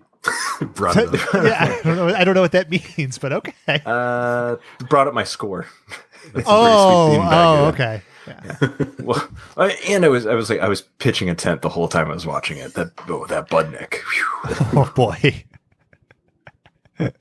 Shaylin? Paid for bad. Shaylin, are you uncomfortable? Shaylin's uncomfortable. I'm very uncomfortable, actually. I would give it 2 beanbags to the back of the head in a movie theater. Theater. It was fun. It was a little nostalgic, but it's not something that I need to necessarily revisit. Yeah, that's fair. I'm going to go with 2.5. So we're all in the same general mall area. I don't know. Like, it was fun to watch. And then I went to watch it again to pull the clips and stuff. And it was so laborious. So it doesn't hold up to like a rewatch. And I wonder if all the episodes are like this. Like, you know what I mean? The 3-game setup, there's no commentary. Every game goes on for about 14 minutes too long. But I don't know. It's fun. I, like Mike, it was a game show kid. So this really spoke well to those things. But it doesn't hold up to like a Double Dare or a Legends of the Hidden Temple or a Finders Keepers or, you know, a Linda Ellerby special, any of that stuff. A Nick Arcade. Yeah. Have I talked about Linda Ellerby on Mike? We have not. And So- I almost brought her up earlier this episode. When we started talking about NickJune, I had this idea and I was so into it. And then I was so out of it. I'm talking about like one of the Linda Ellerby specials, like about The the one- environment. Where she sits in the circle surrounded by kids Yeah. wearing her little Yeah. Like big bold sweaters. Yeah. I thought it would have been a really funny bit, and then it would not have been a funny bit after about 2 minutes. So Who was she? I think she was like a journalist of some kind, I want to say. I remember there was the series of commercials trying to explain what news should be on Nickelodeon.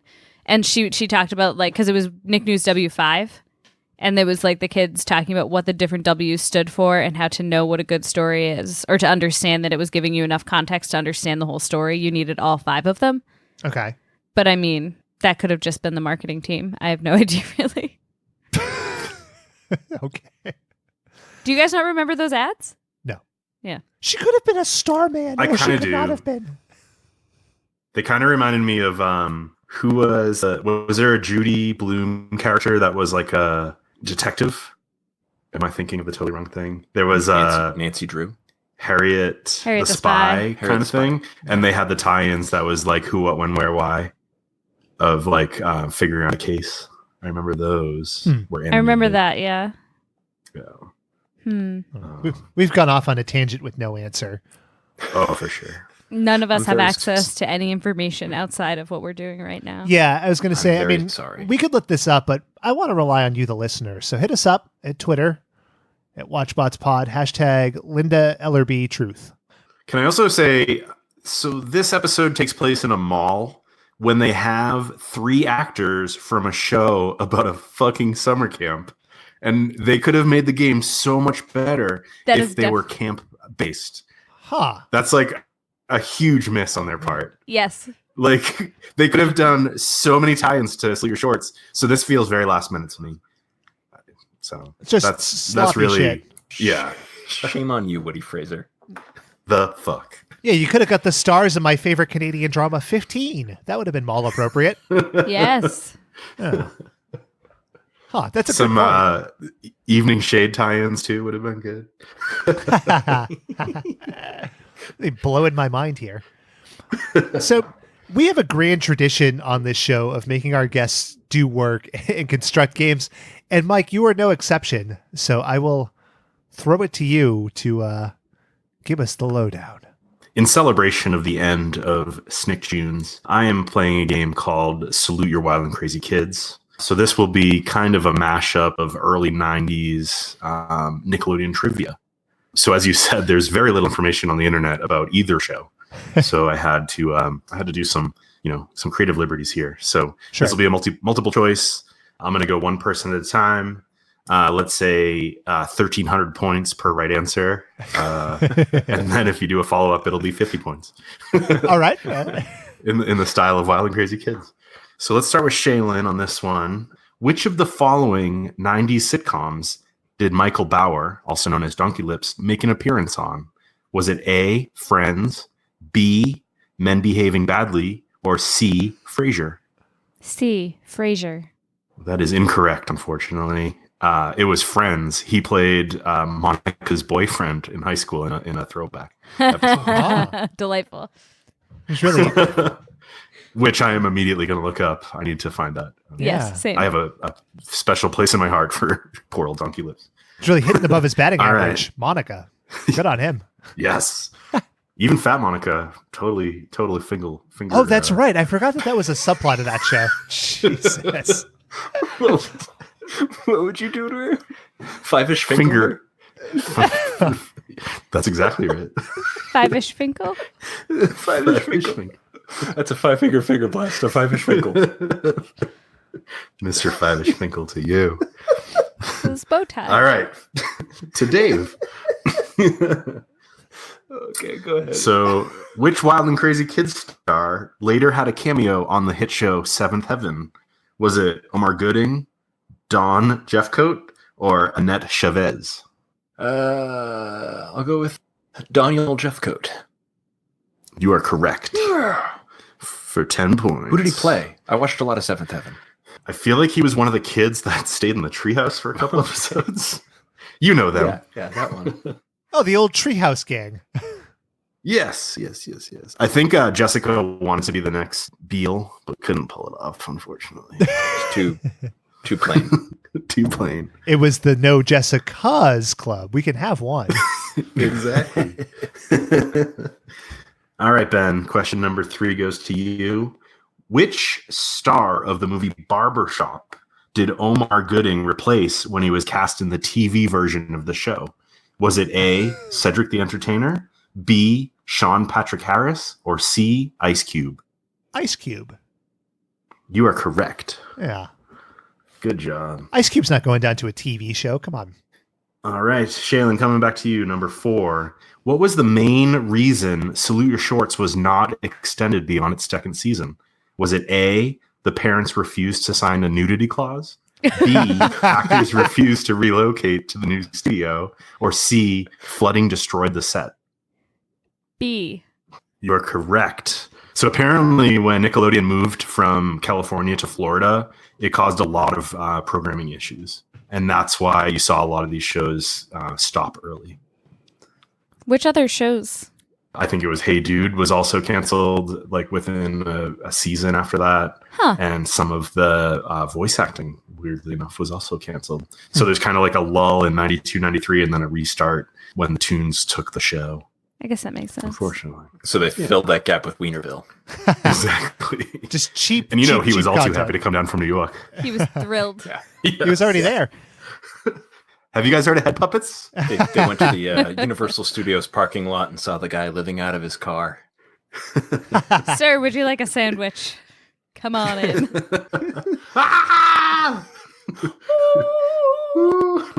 All right. Number 5 goes to Dave.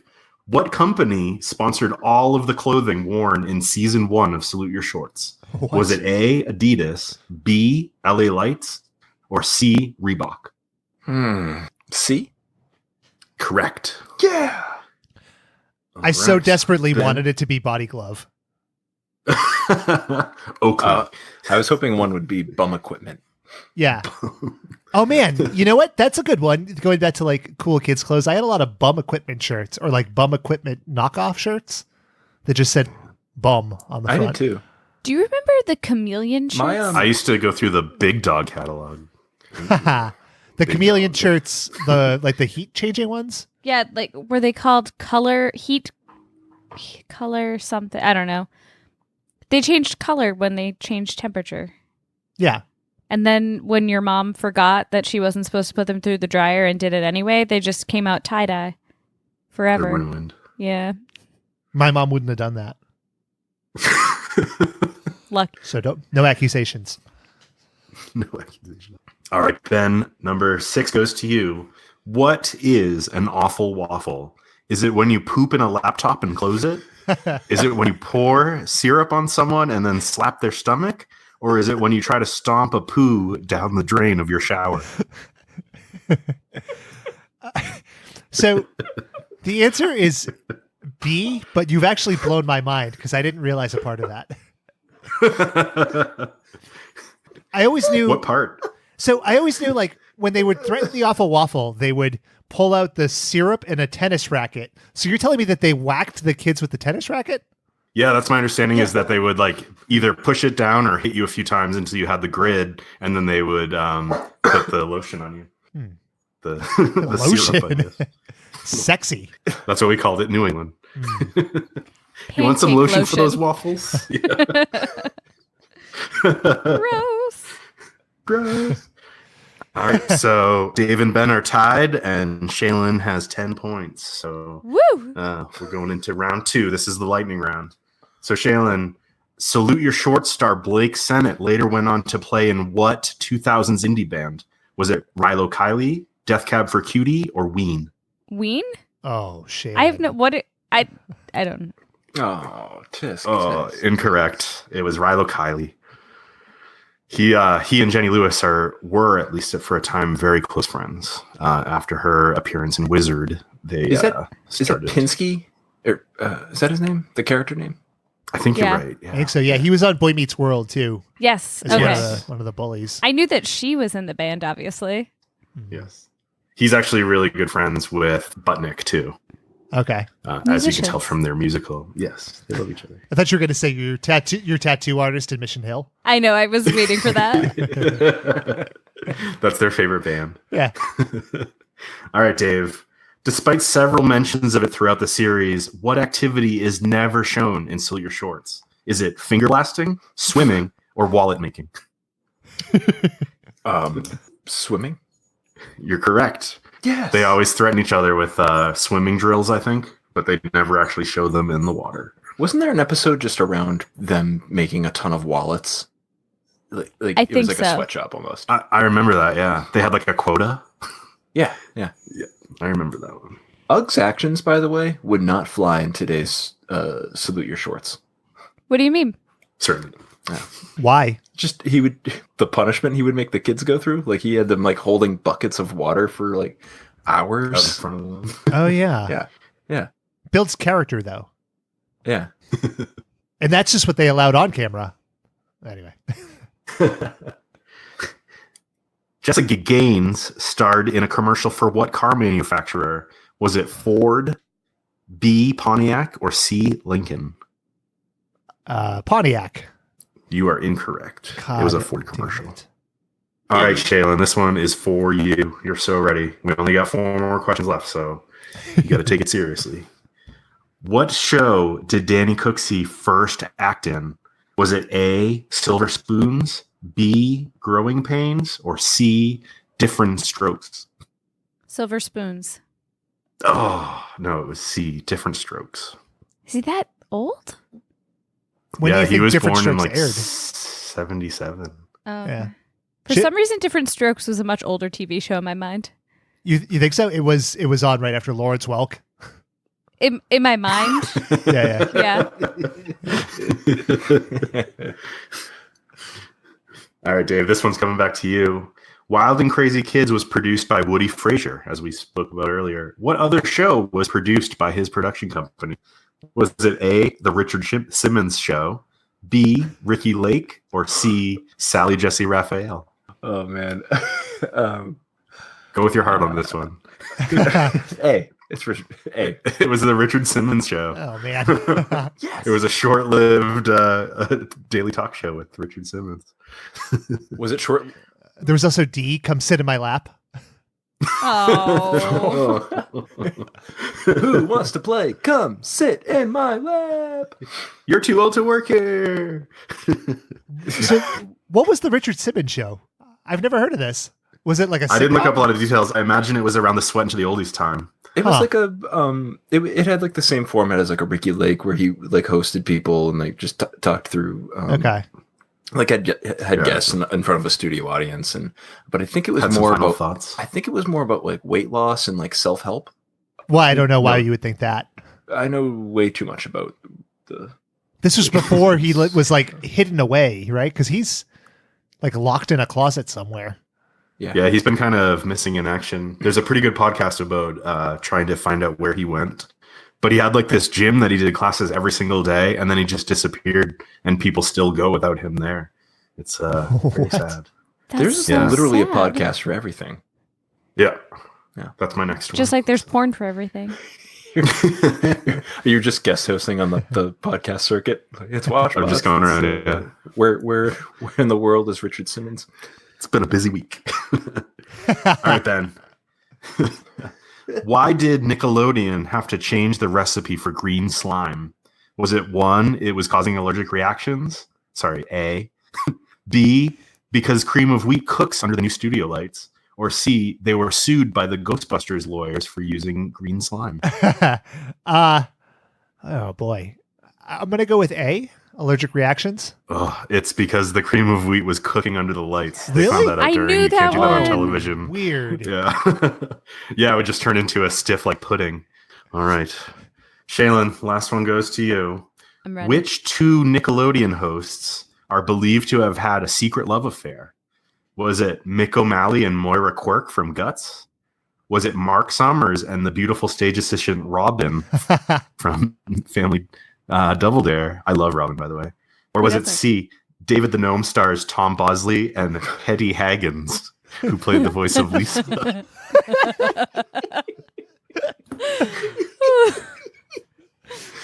Didn't Tom Bosley teach her the awful waffle? Which one? A. The laptop one. You bitch. Yeah, don't cuckold me. A. You are correct. Yeah. Yeah, they still deny it to this day, but there's apparently pictures of them together after Guts had finished. So You have it. Good. Now talk about a Nick host O'Malley. sex tape I would watch. It's late. Watch bots. Yeah, Yeah. I'd watch that sex tape. Weird. Yeah. I totally would, especially if the crag was there. But is it? All right, Dave, you win with 40 points. Yeah. Yeah. Hooray! That's 2 games in a row for me. I'm so pleased with myself. You're en fuego. You know, we all measure the success in life very differently, and I'm happy you have found this validation. Yes. I have a good career. I have a great family, but this is my win. This is my victory. We'll get a trophy minted. I get a piece of the aggro crag. Well, thanks, Mike, for doing work. We appreciate it. Oh, you're welcome. You're welcome. I think what I really learned from this research was that the lesson that Nickelodeon taught me as an adult is that even if what you have isn't that good, just do a lot of it and it'll be okay. You know, just produce and you're fine. More is better. Welcome to WatchBots. I was going to say, if that's a subtext to us, note taken and agreed. You're going to love it now, and then 30 years in the future, you'll look back at it and you'll give it 2.5 stars. Meta Michael. Well, they say about art, if you can't make it good, make it red. And if you can't make it good, make it big. And if you can't make it good or big, make it red. Like the big red robot we have in our logo? That's correct. Exactly. Interesting. Busting out of your chest. We should ask people to film their reaction shots when they listen to WatchBots. No, we And shouldn't. then post this on YouTube. No one wants to see that. No good. No? No. If you want to post your reaction shot, get back us. Dave was right. What'd you say? Hashtag Dave was right, Doc. All right. I don't know how hashtags work. Well, they work well. So on to the mailbag. And we do have one this week, a real sexy nugget. Howdy, bot babies. What are your all-time favorite video games and why? Also, which video game character gets your goat the most? Hugs and kisses, Rod, Hard Rod, Hardy. So a question for gamers this week. Video games, what's your fancy? All right. Mike, you're our esteemed guest. You want to lead? Oh man, I'm definitely like a early Zelda fan. Those games are just so good. I still have like dreams about like Ocarina of Time. Like those levels are so well done. I love those. I like all games. I don't dislike games. Can't pick a favorite. Just love them all. Yeah. I mean, I think Zelda is definitely favorite game series. The Star being Link. Some people get that confused. But in terms of dislike, I never really liked that Clay fighting game. That sucked. Oh yeah, Clay Fighter was bunk. Clay Fighter sucked. It was whack. Yeah, that was garbage. You know what else sucked? Was it Primeval? It was also Primal Rage. Game. Yeah, Primal Rage. Oh. That's what it was. Yeah. Such a good concept. And they fucking blew it. Not great. Well, I was going to say Ocarina of Time is up there, and I think it's an obvious one. So I'm going to go with Resident Evil, the original one for PlayStation. That game is probably my favorite one. Resident Evil 2 is also very good, but Resident Evil 1 it's a very good game and also has a special place in my heart, nostalgia wise. Right. As for the character that gets my goat, gets the old heart going, Kirby. My Smash character of choice. Yes. That's why he loves Kirby so much. Yeah. It's a The direct Smash association with you. characters to Smash. That would be. I agree. That's Kirby for me. I agree. Yeah. I agree. What about you, Shaylin? So I have a special affinity for the Sega Genesis because we had one when I was a kid. Sure. And Sonic 2 is my jam, but I also really loved Super Mario 3, which I know is not Sega Genesis, and did a lot of Tetris Golden as a kid. Axe. Oh yeah. Oh man, I played so much Golden Axe when my parents got divorced because it was one of the 3 games that my dad had at his apartment. Mm-hmm. So much of it. That and Altered Beast. Ooh, yeah. Altered Beast is great too. Yeah, Sega Genesis was so edgy. They just had a different vibe than Super Nintendo. It did, and also it was available. Mm-hmm. I played the Super Nintendo games at my friend's house, but yep. And which characters make you flutter? Oh, it's really hard to say. But do you remember the game Cyborg Justice? No, I missed that one. Earthworm Jim. I was just kidding. Anyway, Toe Jam, possibly Earl. Sure. Yeah, both of them. Hard to flutter.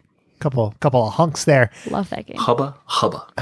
This is a tough question to answer because I played a lot of video games, but I'll narrow it down to a couple. I think Mario 64 was one I played over and over and over and over. I think people kind of tend to split between Mario fanatics and Zelda fanatics, and I'm definitely on the Mario side. Just platforming, Mario 64 was groundbreaking. It still holds up. Fucking good. But I'll also say games like arcade games, NBA Jam, the original one, Mortal Kombat, just, whomping your friends. I love watching people play Mortal Kombat, but I'm not good at it. Sure. Yeah. What about the X-Men arcade cabinet? So that one's good. Is awesome. Yeah. But here's the thing about X-Men and like Ninja Turtles and The Simpsons and all those games. If you play them now, and they released a bunch of these on Xbox over the past 5 or 10 years, yes, you realize that they solely exist to eat your quarters. So when that is taken away and you don't have to worry about feeding quarters to it, the games get repetitive really quickly. So I love them for that nostalgia factor, but in terms of like, oh yeah, these hold up. I would play them now. Maybe not. Now, sexiest characters. I was going to make a Q*bert joke, and then I had the recollection that that's literally a plot point in the movie Pixels. So Josh Gad fucks Q*bert, and Q*bert has Q*bert babies with Josh Gad. So I don't know. Donkey Kong Jr. Going the Woody Fraser route. Okay. Yeah. Gross. Yeah. Tasty. And Mike, which video game character do you fap to? Was Penny from Inspector Gadget in a video game? Probably. I am so uncomfortable. Not currently, Shaylin. It was like 10 years ago. Doesn't make it better. Do another take in case we want to edit that one out. Why would we edit that out?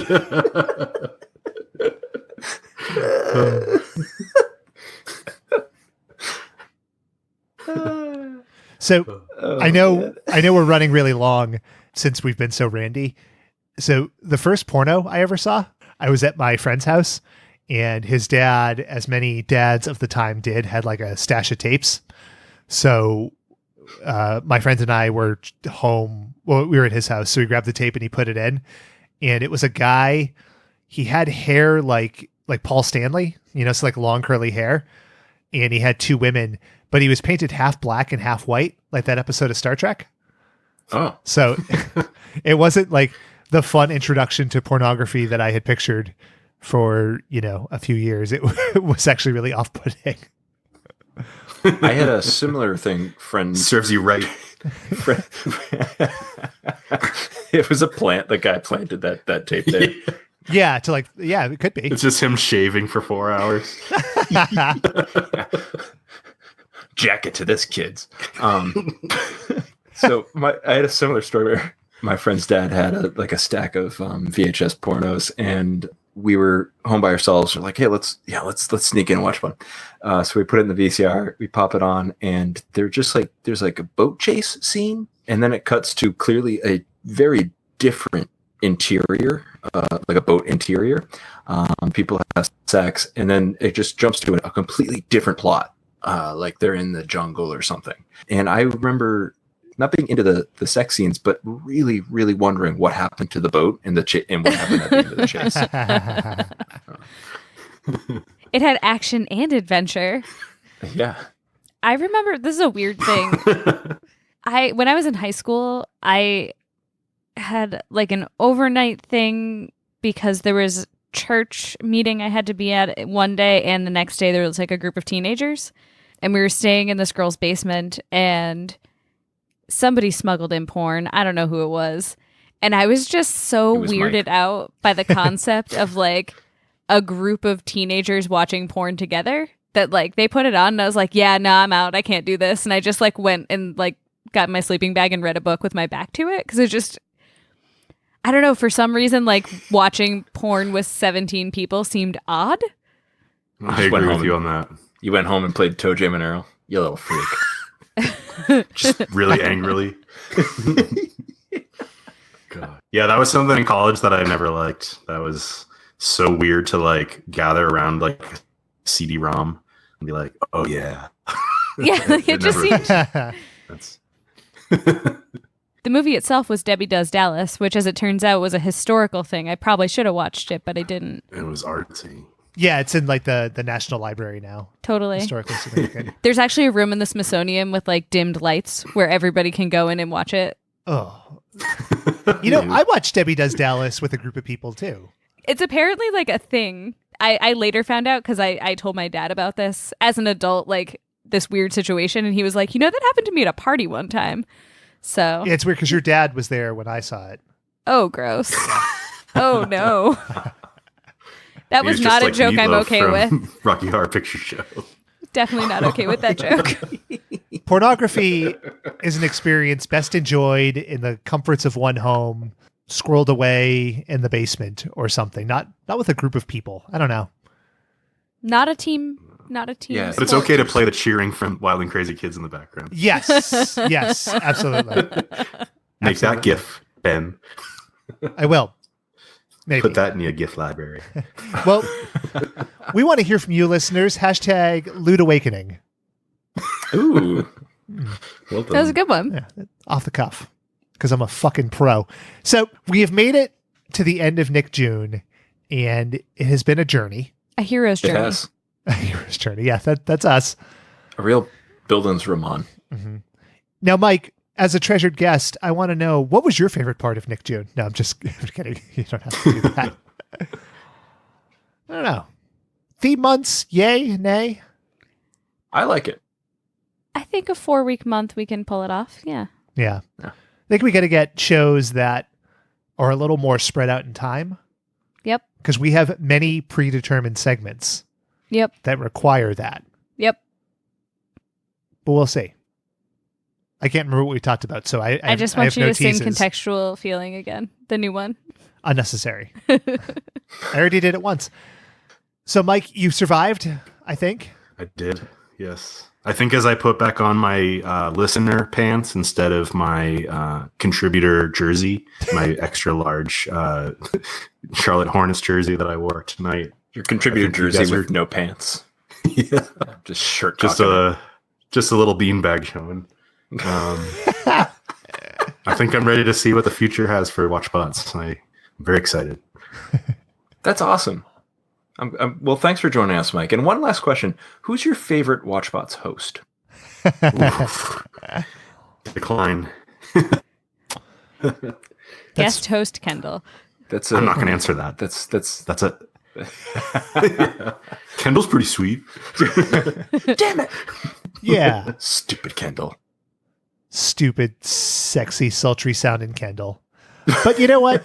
We're not going to end NickJune on a higher note than that. So let's leave it there. Unless anybody's got jokes. I'm out fresh out. I'm all out of jokes. All right.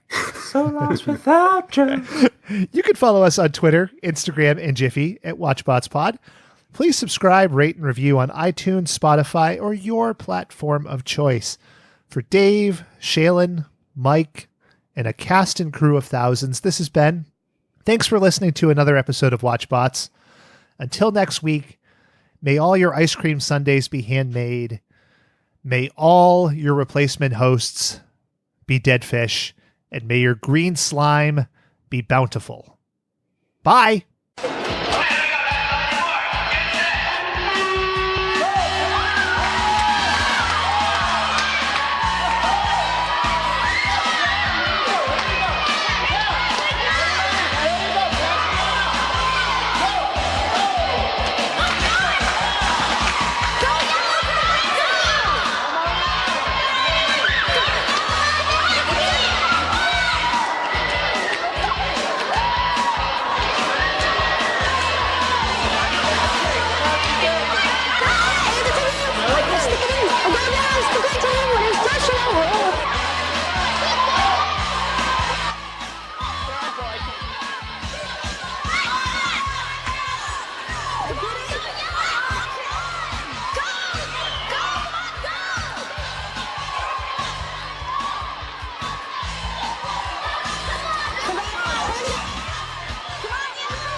Good job. And Joy passes the ball. Go, go, go.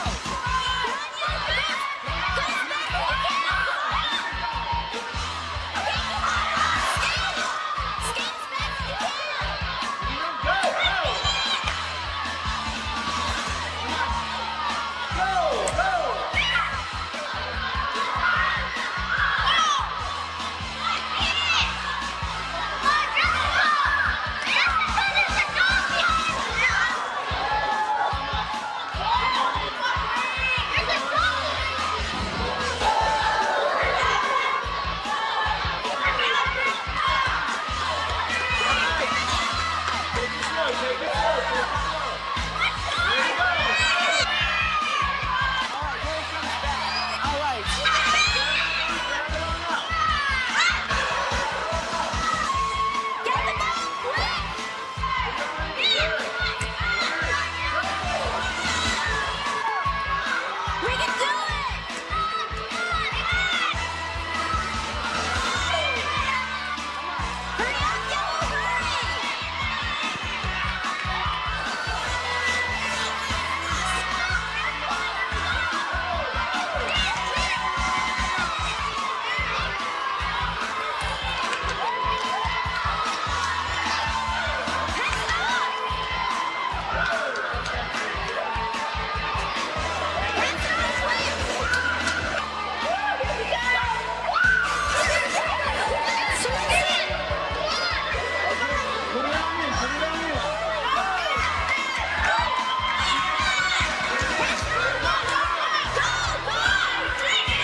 Thirteen, 14, 15, 16, 17.